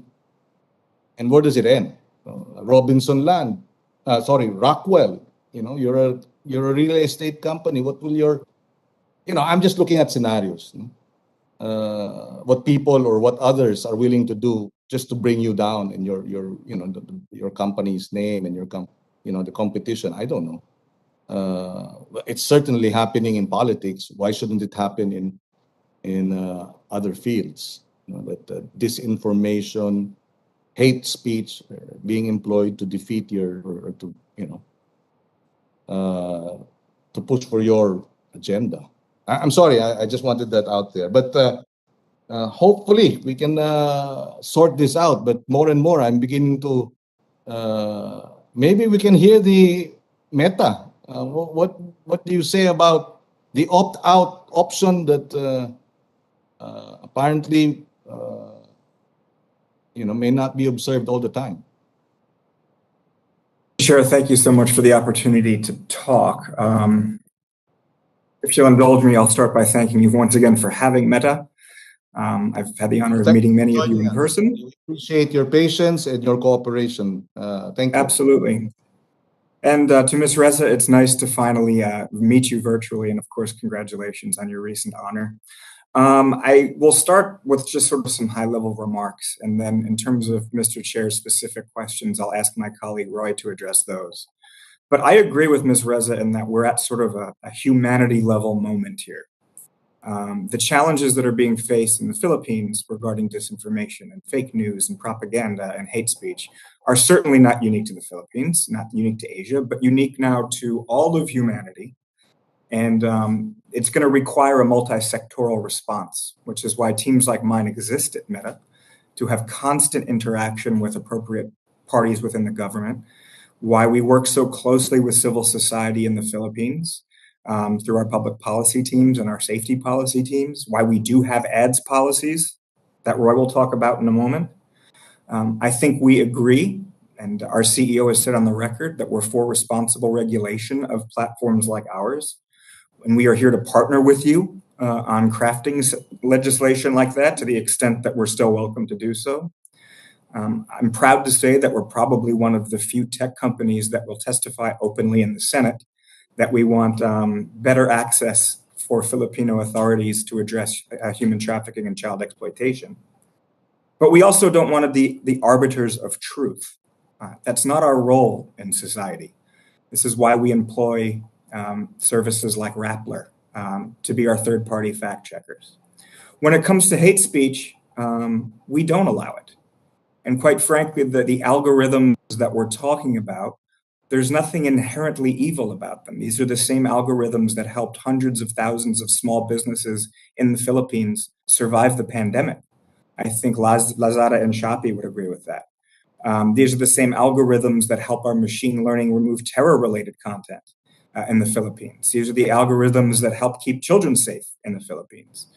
But it is true that we have to continue to improve on them, which is why teams like mine exist, and our public policy team exists, and our safety policy team exists, so we can learn better the cultural contexts in which we're operating. In terms of offline, and as Ms. Reza calls it, online harm, we call it sort of off-platform harm. We do absolutely have policies against that. And Mr. Chair, you mentioned the concept of anonymity. When it comes to criminal offenses, appropriate authorities in the Philippines do have a way in which to get information from us. So there is a perception of anonymity that exists. But when it comes to criminal matters, and I think my colleagues with DOJ Office of Cybercrime would agree, there are laws in the Philippines that we honor, and we do disclose data when there's off-platform harm. We do have community standards against hate speech. We enforce those. but it has been acknowledged by all of us. We are a huge operation. And so when our failures, our shortcomings, don't address a particular piece of content, that's why we have escalation channels from the government, from civil society, from appropriate agencies to bring them to us for quick evaluation and action as appropriate. So with that in mind and our sort of safety posture overall, I'd like to ask my colleague Roy to talk a little bit more about our ad-specific safety-related policies. Go ahead, Roy. You have the floor. Good morning, Senator. Good to see you again. So I want to talk specifically today a bit more about the ads. There were questions earlier about placements, about brand safety, and how we could exclude certain videos or certain ad buys in our platform. I think without going to like all the finer details, there are a lot of different potential placements on Meta platforms.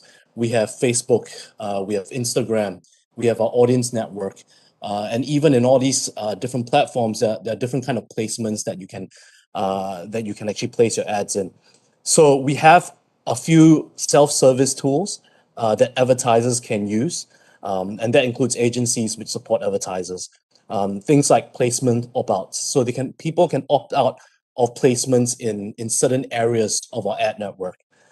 There's also topic exclusions, so certain topical areas which are not suitable or valid to that particular partner or a person who wants to place ads, they can exclude the topics, even content type exclusions. There's also block lists that people can tap onto. So if there are particular pages and publishers that they do not want to have their ads shown on, they can use the block list to do that. We also have what we call the publisher allow list. So in our audience network and in our Facebook in-stream videos, we have a list of publishers which are allowed to use these ads. And we actually share these lists to advertisers, and they can actually pick and choose if they want to exclude or include these publishers in with their ads. There's also content allow lists. So this is something new that we're actually rolling out across different countries. But it gives advertisers the ability to work with our certain trusted business partners to review and customize lists for brand suitable videos. So what it means is that, for example, you have children's ads or products that you want to advertise. You may only want to advertise on the child-friendly content, right? And so you can choose that on a whole list that we have. So that's one of the new tools coming out. And at the end of the day, we also have delivery reports where we can give you impression level data on what kind of publisher and content levels these ads were placed in. So we have quite a lot of self-service tools that brands can actually choose to exclude or include across our advertising network. But having said that, I also want to kind of mention that if there are publishers, if there are pages out there that violate our policies, more often than not, if they violate our policies multiple times, they are also restricted from having ads placed or from being able to place ads and having ads placed in the in-stream videos. They are also restricted from monetization. So earlier, there were some conversations about how these creators make money. And if they violate our policies, they will also be restricted from monetization. So that's also something that we look into on a regular basis. So just want to kind of cover that to ensure that yes, we do have brand safety controls that brands can actually use on their own self-service. Thank you. Thank you. Would Google want to weigh in terms of the issue of brand safety and opting out and the like? Thank you, Chairman.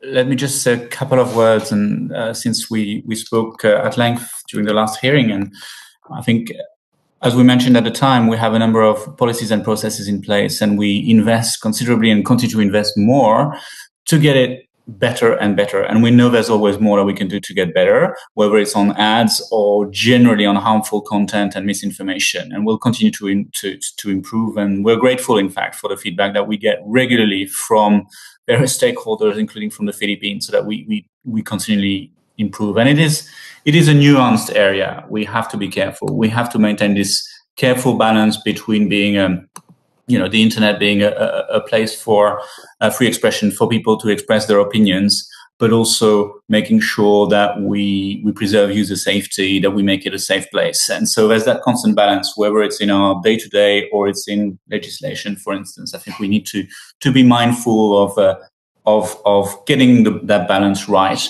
And a couple of points I would want to make just briefly, if I may, is if I can summarize the sort of vision, is to say that, look, first, yes, we strive to do better. On ads, we're talking about enormous scale. If I look at some of the figures we release every year, a summary of our ads safety, just to give you some figures, just to explain how big this is.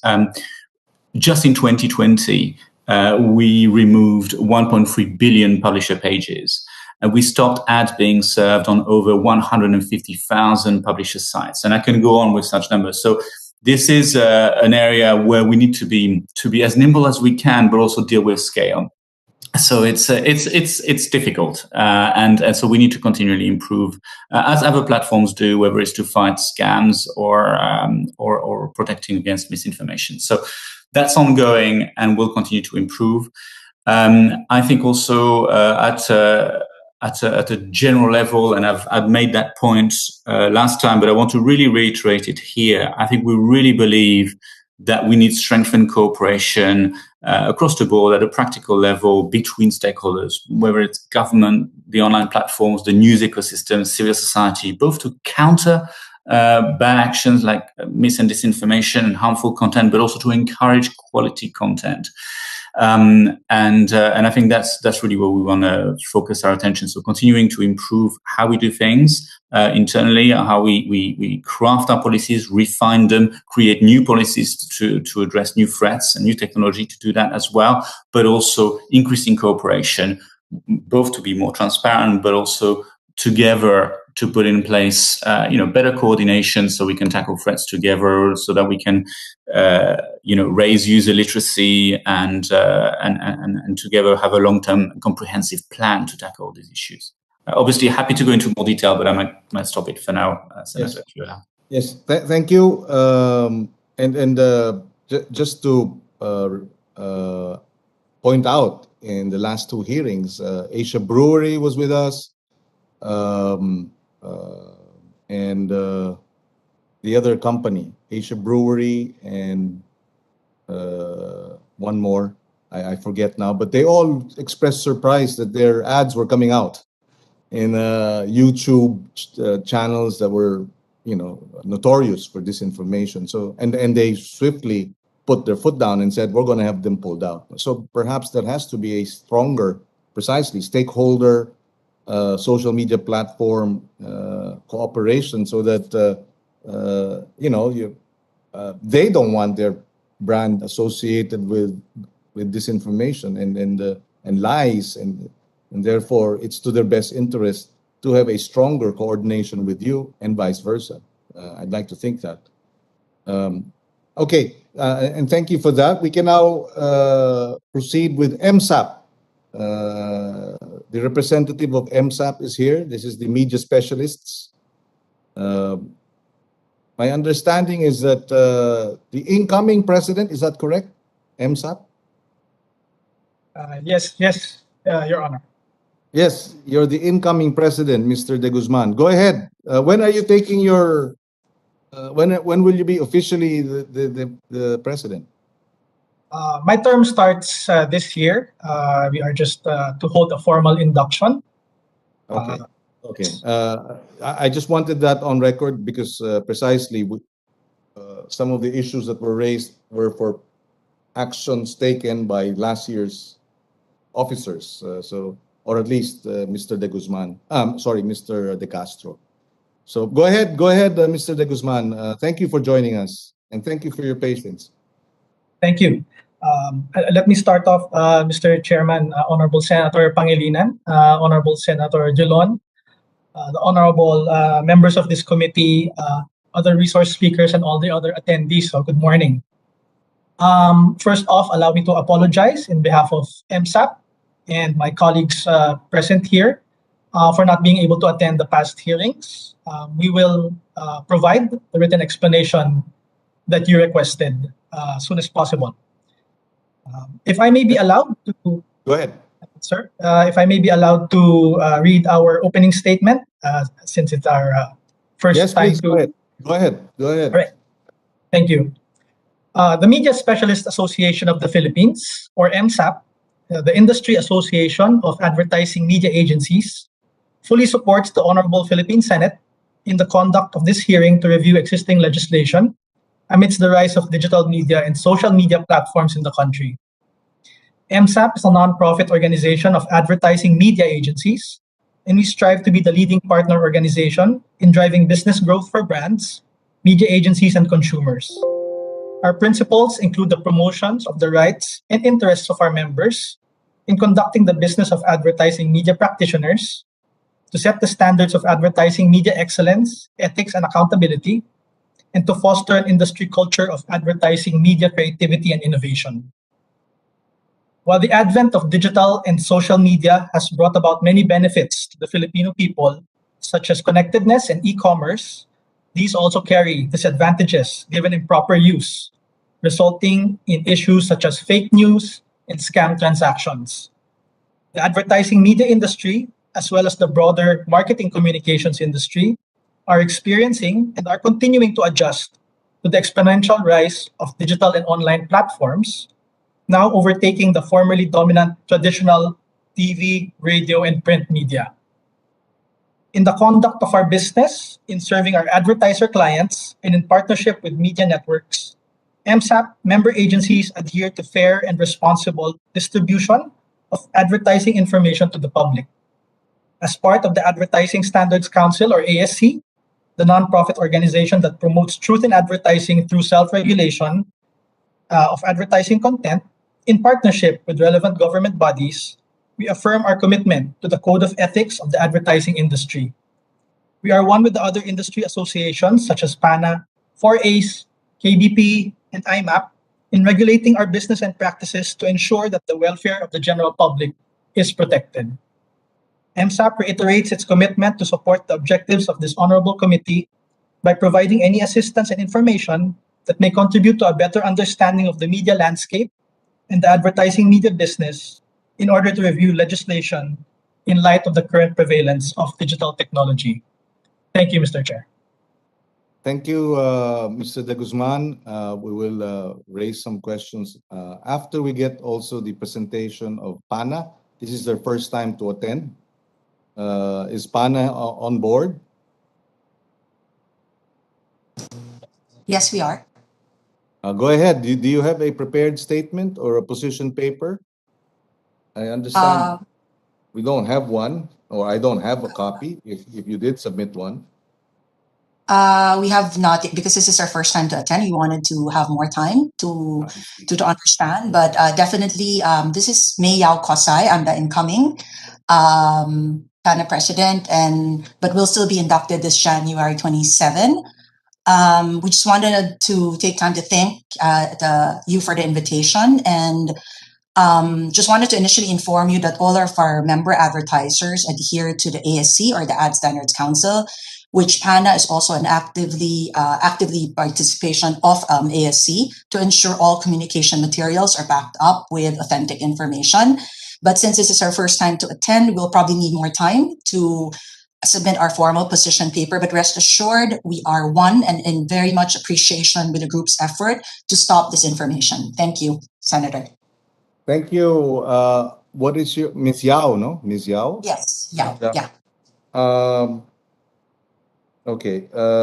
We would appreciate a position paper on the issues that have been tackled in today's or in the last three hearings. If you need any material from the Secretariat, please feel free to request the same, and we will await your position paper. May we now have ASC, the Standards Council. Are they present? Yes, Your Honor, we're present. Please, do you have a position paper? We don't have a position paper, Your Honor. We were just invited this week. However, I can make a statement, Your Honor, if you would Please, allow me. go ahead. The Ad Standards Council, Your Honor, is formed for the purpose of promoting truth in advertising. However, it is focused on content, and it has no control over the platforms over which our members place their advertising materials. So we just screen the materials on the basis of content and whether they conform to law and the code of ethics that we have. Beyond that, we do not already control our members insofar as the platforms are concerned. We encourage our member platforms to abide by our code of ethics, such as the KBP, which is composed of broadcasters of the Philippines, some print media. So they are encouraged to, or they are enjoined to conform with our ethics. And if advertising material that is not approved by ASC is attempted to be placed in their platforms, they should not allow it. Means to say these platforms, but these are limited basically to traditional media and owned media.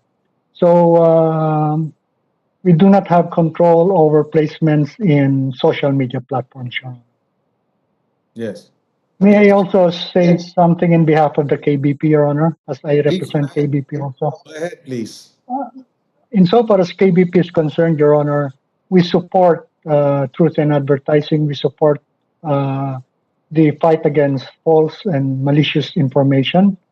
And we are inclined to support making social media platforms accountable, just like traditional media, so that we are put on an even playing field with social media platforms. Thank you, Your Honor. Thank you for the position of the KBP. I think based on the presentations of PAN, or at least the comments of PANA and the ASC, as well as the inputs of the 4As in the last hearing, it looks like there seems to be a gap when it comes to social media platforms. And while we are limited to content of the ads, except that these ads, when placed in YouTube channels that are notorious for disinformation, are therefore monetized by these channels, and therefore indirectly, enabling disinformation. So there seems to be a gap in that area. For example, would it be fair to say that when an ad is delivered through a website or news site or a YouTube channel that's notorious for disinformation, does not the brand, for example, inadvertently support and enable disinformation? That's the perception that will result from such placement. In fact, that's also true with traditional media. There are some advertisers that don't want to place in certain programs that they perceive to be propagating falsehood. Yes. So it also happens in traditional media. Or even if it's not falsehood, if it's not consistent with the brand security or the branding or the imaging. Yes, Your Honor.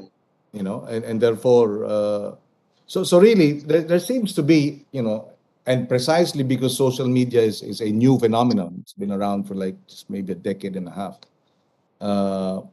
It looks like the code of conduct or code of ethics of all your organizations will have to be revisited so that you can come up with a new set of an entirely new, maybe chapter for social media alone, considering that really the shift in digital technology and digital media has already, the exodus, for lack of a better term, is taking place.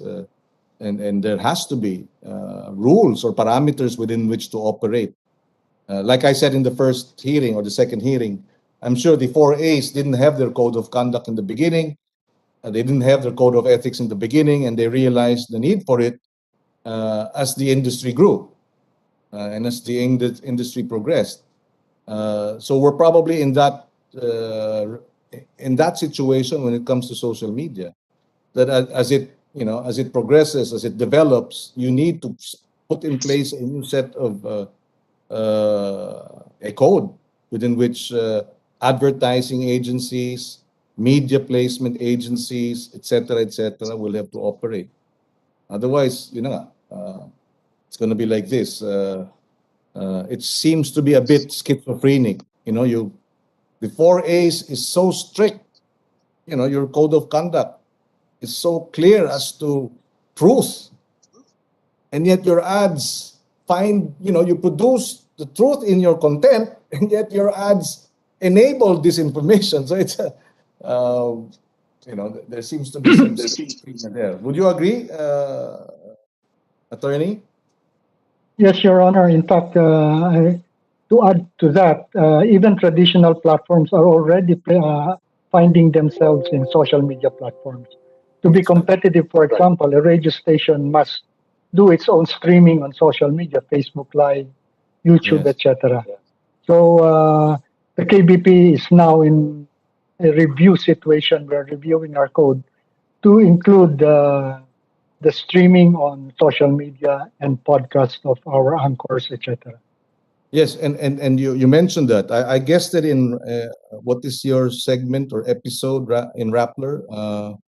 There's a term for it, and my reservation is that it's a magnet for trolling. The comment section, it's like, it's interesting, and I was sharing this, I think, with Mara, if I'm not mistaken. I told her, isn't it like you have a show, you have an episode, you have a program in your company, and as you invite me to speak, you also allow anyone. For example, it's a TV show, it's a TV station.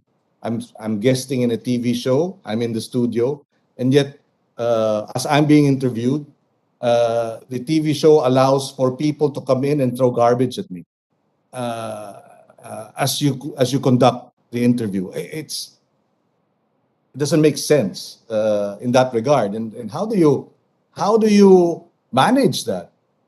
It's your show, it's your episode. You do live streaming, and then there's an organized, orchestrated intervention that throws garbage at your show and your guests. Who would want a guest? It's and therefore information precisely becomes victimized in that regard. In the last 5.5 years, I've suffered. My family has suffered. And I said this in the beginning. My daughter has been accused of, has been threatened with rape and death. My daughter has been subjected to, all these suggestions of, self-harm.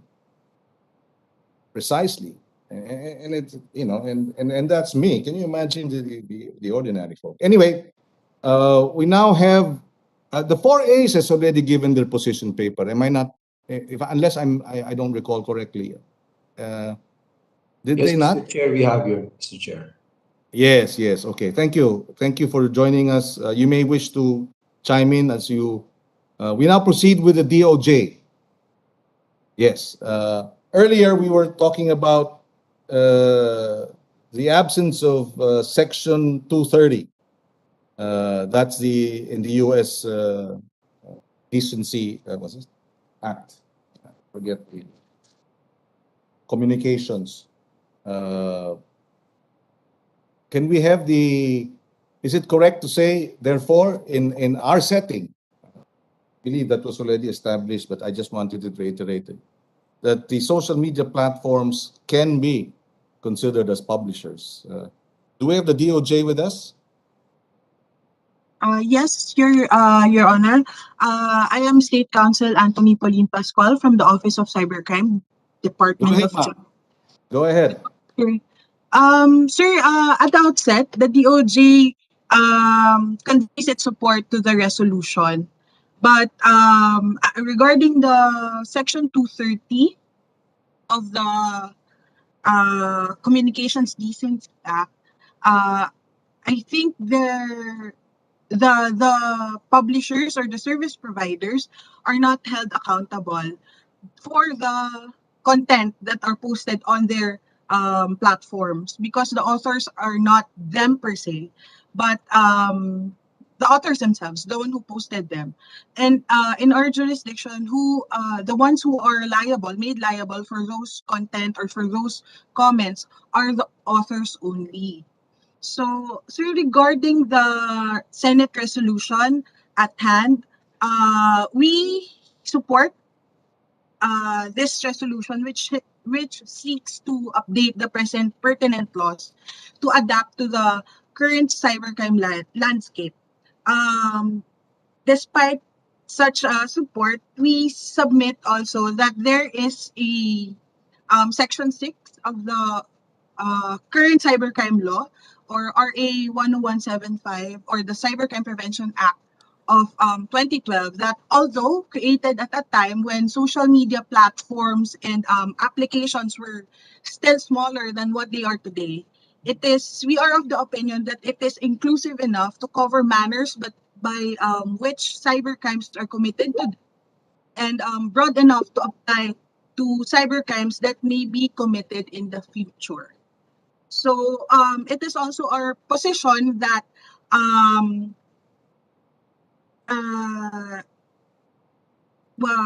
that the existing law on cybercrime, which is technologically neutral in letter, they already address current and future advancements in technology. At any rate, it is respectfully recommended that the focus should be on strengthening of the enforcement actions and compelling compliance of internet service providers with their obligations under the law. So these undertakings will effectively address the challenges in investigating and prosecuting cybercrime and cyber-related offenses. What about, ma'am, what about on the matter of, rather than criminal penalties, just administrative fines, or for social media platforms that have, that have allowed defamatory or, of course, cybercrime, child pornography, etc. How does that work? Sir, that is also an option, but for it to be effective, they should be they should have yung parang ngipin ba na the fine should be hefty for them not to for them to be compelled to not do it again, or not do again the action that they were fined for. Yeah, just to place it out there, a former official of Facebook in the Philippines described Facebook as in the context of child pornography and child trafficking, that it was a crime scene. It is a crime scene. The trafficking happens, and of course, I understand, and the Facebook Meta has already said this, even in previous hearings of the Committee on Women, that they are actively, precisely coordinating with the DOJ and the NBI to address this. But it's just worth mentioning because, correct me, the data is still there, no? That the Philippines is still number 1 or number 3 in child trafficking and child prostitution in the world. Is that not correct? Sir, we have received numerous reports, but these are reports from the National Center for Missing and Exploited Children. So what happens is that service providers in the United States are mandated to report incidents of child pornography or online sexual exploitation of children when there are child sexual exploitation materials that passes through their platforms. Yes, So in yes. fairness to Facebook, when we place a preservation request on their portals, they would accede to this request to preserve these data. But then again, disclosure is another matter. So for that, we still need to acquire a valid warrant for disclosure for them to disclose the data that they have preserved pursuant to that preservation request on matters of child pornography or child exploitation only, sir, because I think they have a different view on libel. If Yes. libel be uh if it's a libel case, it's a different Yes. matter if it's a libel case. Defamation cases are very different from child pornography Yes, sir.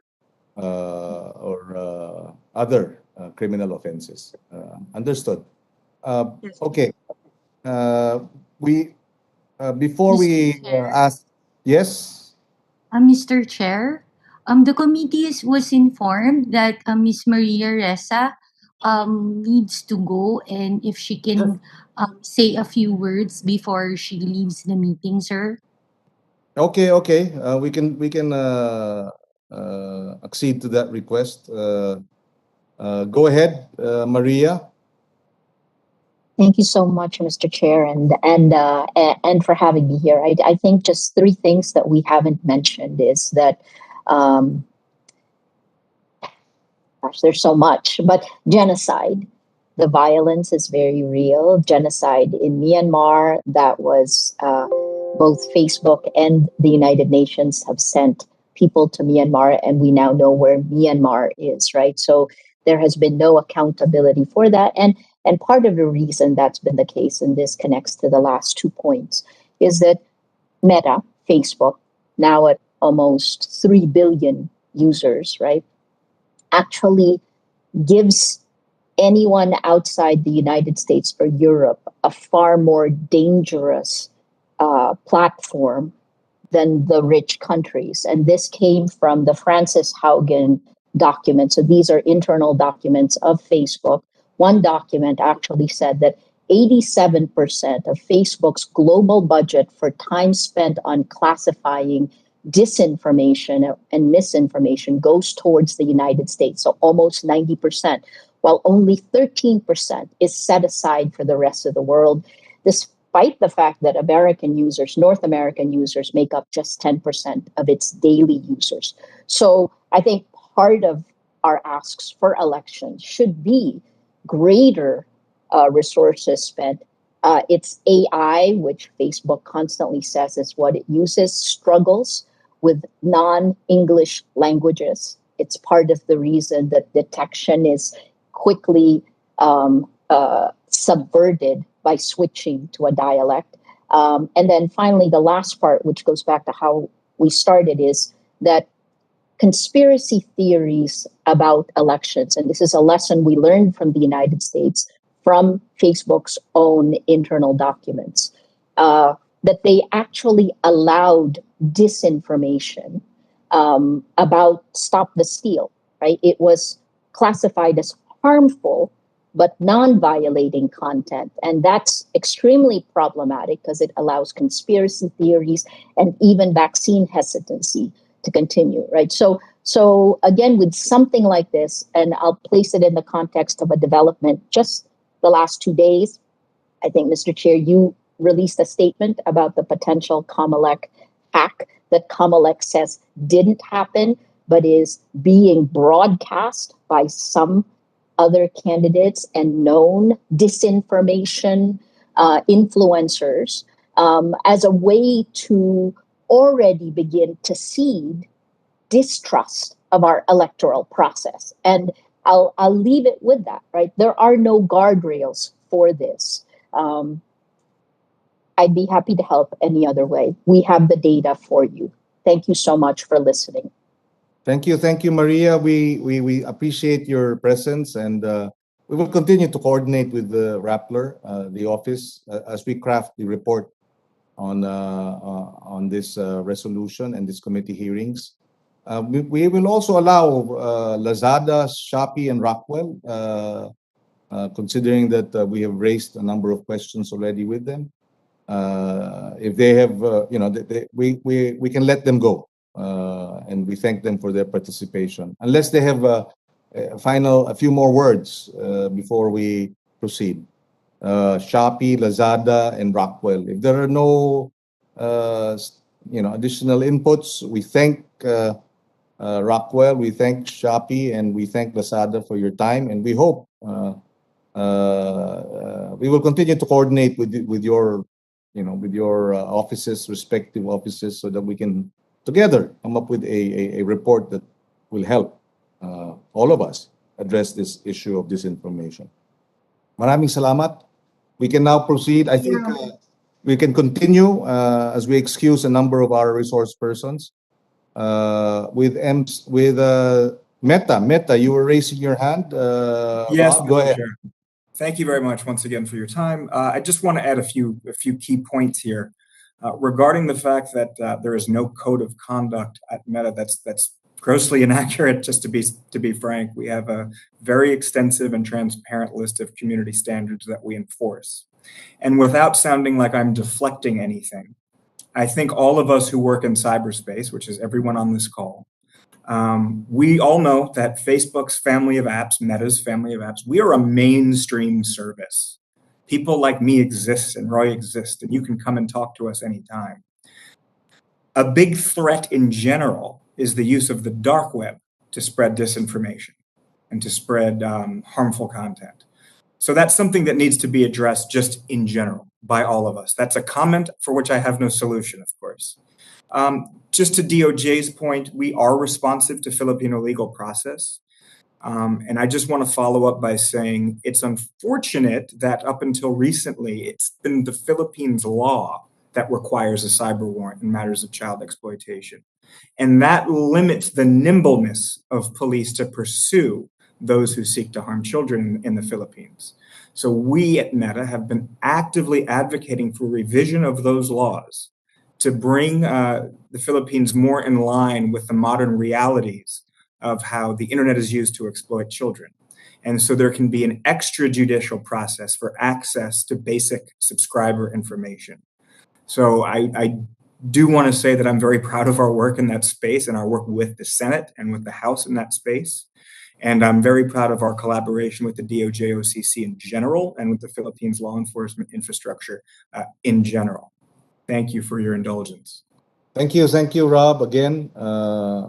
And please don't get me wrong. The code of conduct that I was referring to was for the advertising agencies, the media specialists, primarily the 4As, the Ad Standards Council, the PANA, the local community of advertisers.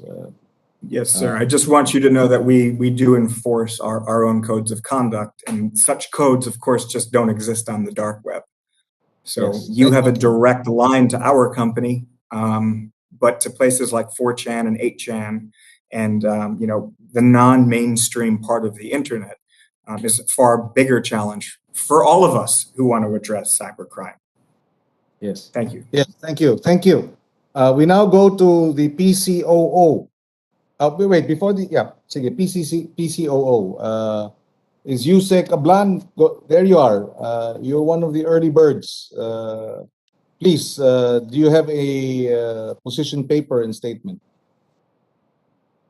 Thank you, Mr. Chair. Good morning to all Senate members of this committee. We fully support the Senate resolution on countering disinformation by amending our laws, Mr. Chair. That is insofar as we are concerned.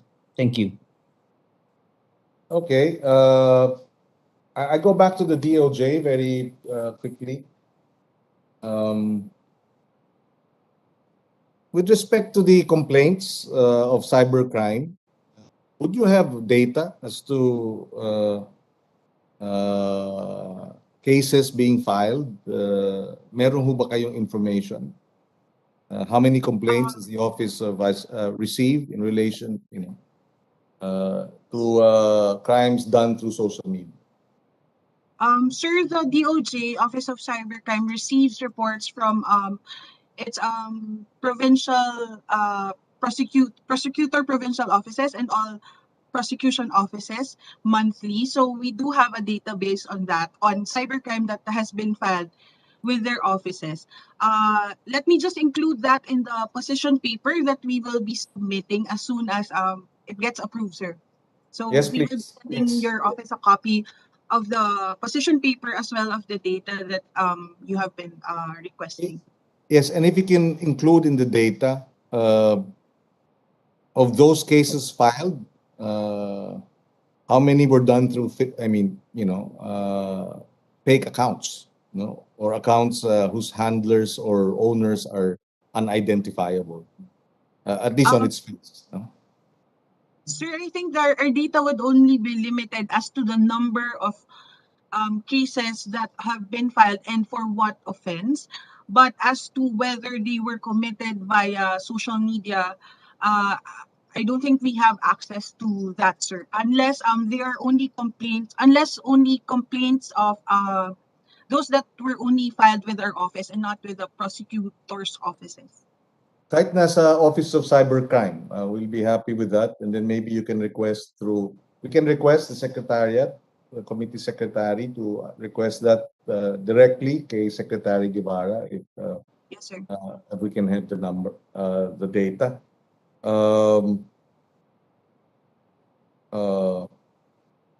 Is there a mechanism that the Cybercrime Office observes or follows when fake accounts are involved? Sir, Or unidentifiable accounts in terms of criminal libel or criminal cybercrime? Sir, most of the time when these perpetrators would be committing cybercrime, they would most likely use fake accounts. So in order to address that, we still need to refer them to the appropriate law enforcement authorities for further investigation, as we cannot file a complaint against unknown individuals, as most likely it would be dismissed. So what happens there? What happens there? The NBI steps in, right? The And then, NBI, yes, sir, or the and then PNP anti-cybercrime group, sir. and then they deal with the social media platforms. Is that right? Like YouTube or Facebook. Is that right? Yes, sir. So how does that work with YouTube, for example, or with Facebook? Have they actually handled? Maybe Facebook can answer, and YouTube. I'm very happy to answer that, sir. We are responsive to legal process from the Republic of the Philippines.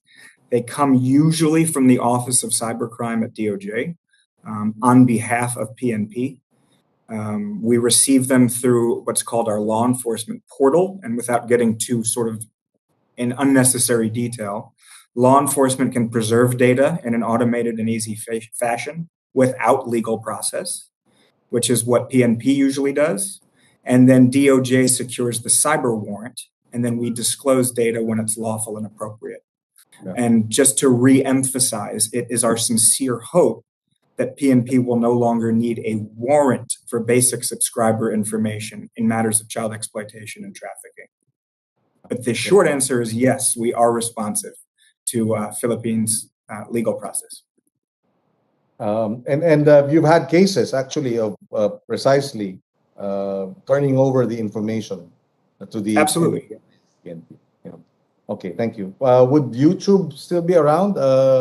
Google? We are around, Mr. Chairman. Yes. How does that work with YouTube?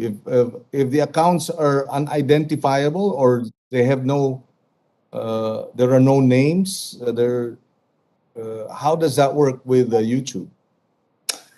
So we'll be able to go through a process.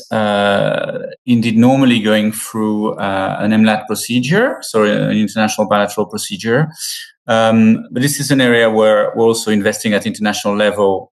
We need to find better solution and more streamlined solution because it can take time. I have to admit, and that's also why we don't want to wait, indeed, for formal investigations. So as much as we can, we try to take action under our own policies and community guidelines, if we can, in cases like this, at least to try and remove the bad content before going after the actual bad perpetrators. But this is an area where there has been a bit of work internationally, between governments and other stakeholders to try and find better ways, faster ways. This has sped up in recent years, so I'm hoping we're going to get to a situation where we do get to a better stage. But we do need a lot of work at the international harmonization level, and this is very much where actually, platforms and other stakeholders can help, but this is a government-to-government area as well. So I think that's certainly something which the elected authorities and the elected officials and government agencies can do a lot in terms of international cooperation. That's why very much we would, I think, as an industry, welcome the public sector being active and in progressing international discussion in this area. Thank you. Would you care to comment, DOJ? In terms of your coordination with Google and, you've already mentioned Facebook or Meta. I agree, sir, that they have been very responsive when we have been when we give them or when we send requests for preservation. But as I have mentioned earlier, disclosure of such data that have been requested to be preserved is another matter, because we are also constrained by our laws that we do need a warrant for disclosure of computer data before such data can be disclosed to us.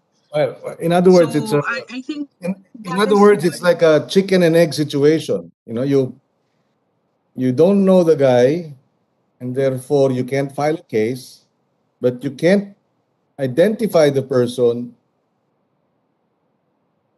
How do you issue the warrant? Perhaps I'm sorry, Mr. Chair, to interrupt. Perhaps I can just clarify, because Yes, I understand why this seems like it's confusing. So when a production order is attached to a search warrant in the Philippines, it comes to us not for an individual, but for an account. So at that point, the probable cause has been established, as you would know, and signed by a judge and submitted to us. Okay. Facebook, just like any other provider, is just one step in the process.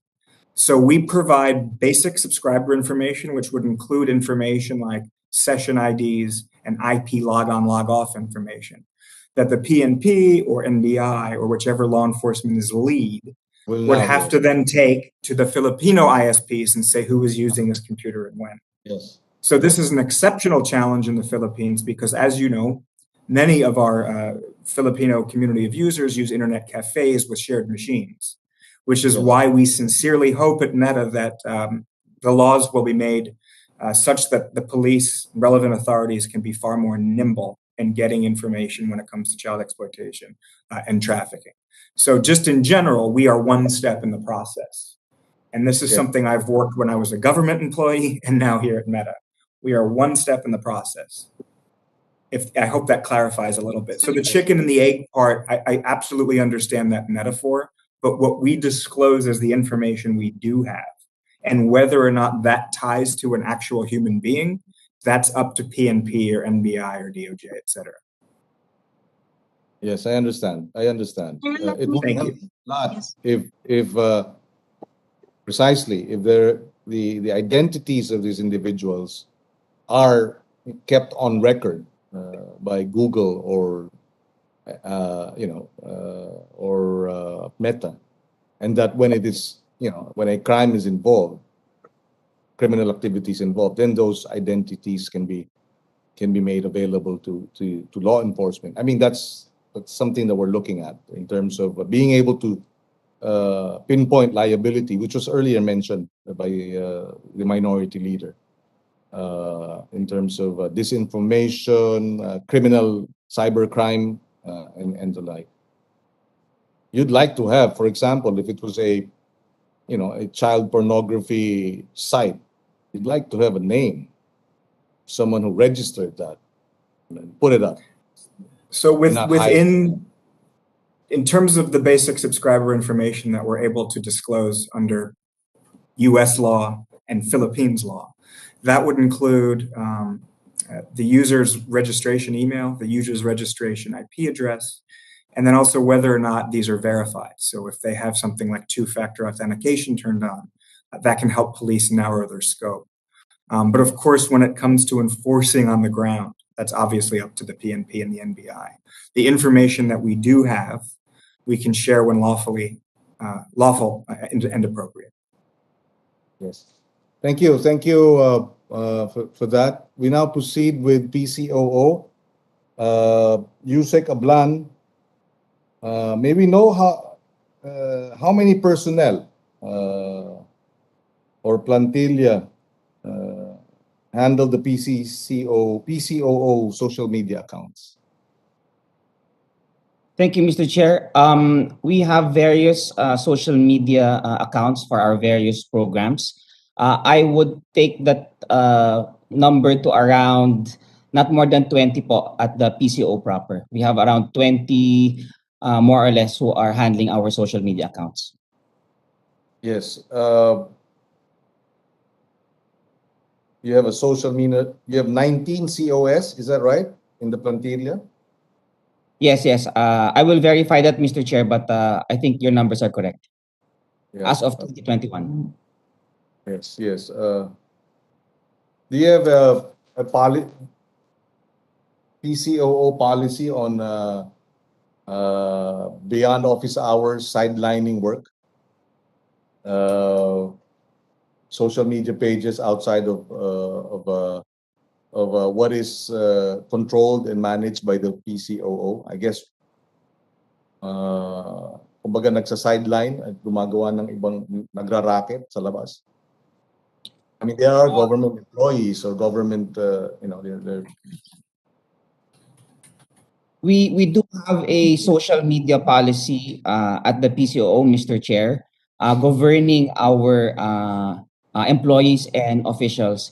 Basically, the social media policy sets the parameters on setting up a social media page for PCOO, as well as the responsibilities of our employees and officials, Mr. Chairman. But we don't have a policy for what they do outside of government work hours, sir. Yes. So you confirmed the earlier manifestation of Maria Ressa that the PCOO trained with Russia Today, the news agency of the Russian Republic? No, Mr. Chair, we do not have a ongoing program, or we never had a program with the Russia Today. We do have an existing memorandum of agreement with the our counterpart in the Russian Federation, as much as we do have counterpart agreements with other governments who handle state media, but we do not have a program or ever had a program with Russia Today. What we do have, Mr. Chair, is a collaboration with Sputnik. It is the official news agency of the Russian Federation, and their counterpart here in the Philippines is the Philippine News Agency. That is insofar as our programs with the Russian Federation, Mr. Chairman. Were you also vaccinated with Sputnik? No, just kidding. That's that's a levity. Putting some levity into the discussions. Okay. We did have some material that we're still going through. Yusek Ablan, no? We had I think this was requested during the budget deliberations. Were you able to submit the requests of the Finance Committee? Sorry, I'm not sure if you're familiar with that.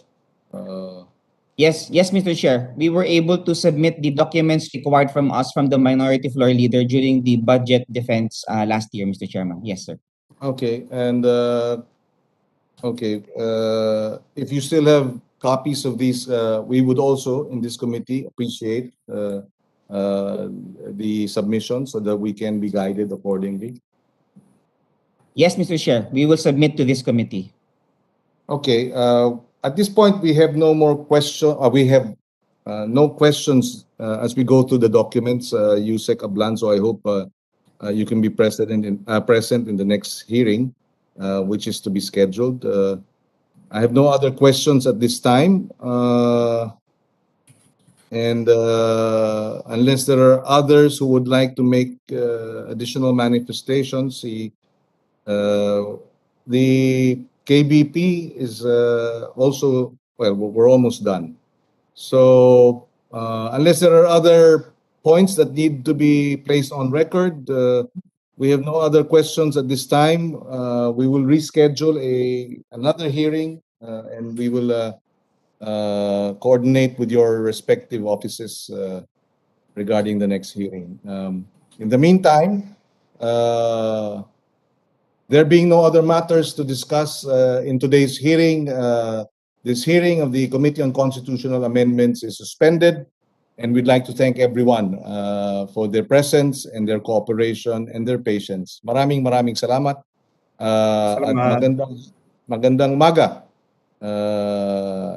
Thank you, and please stay safe. This Omicron variant is nasty, and really about more than half of my staff are either positive, exposed to a positive person, or experiencing symptoms and waiting for test results. So it's really, it's no joke. Please, everyone, please take care, stay safe, stay healthy. Thank you, and this hearing is suspended. Maraming salamat. Thank you very much.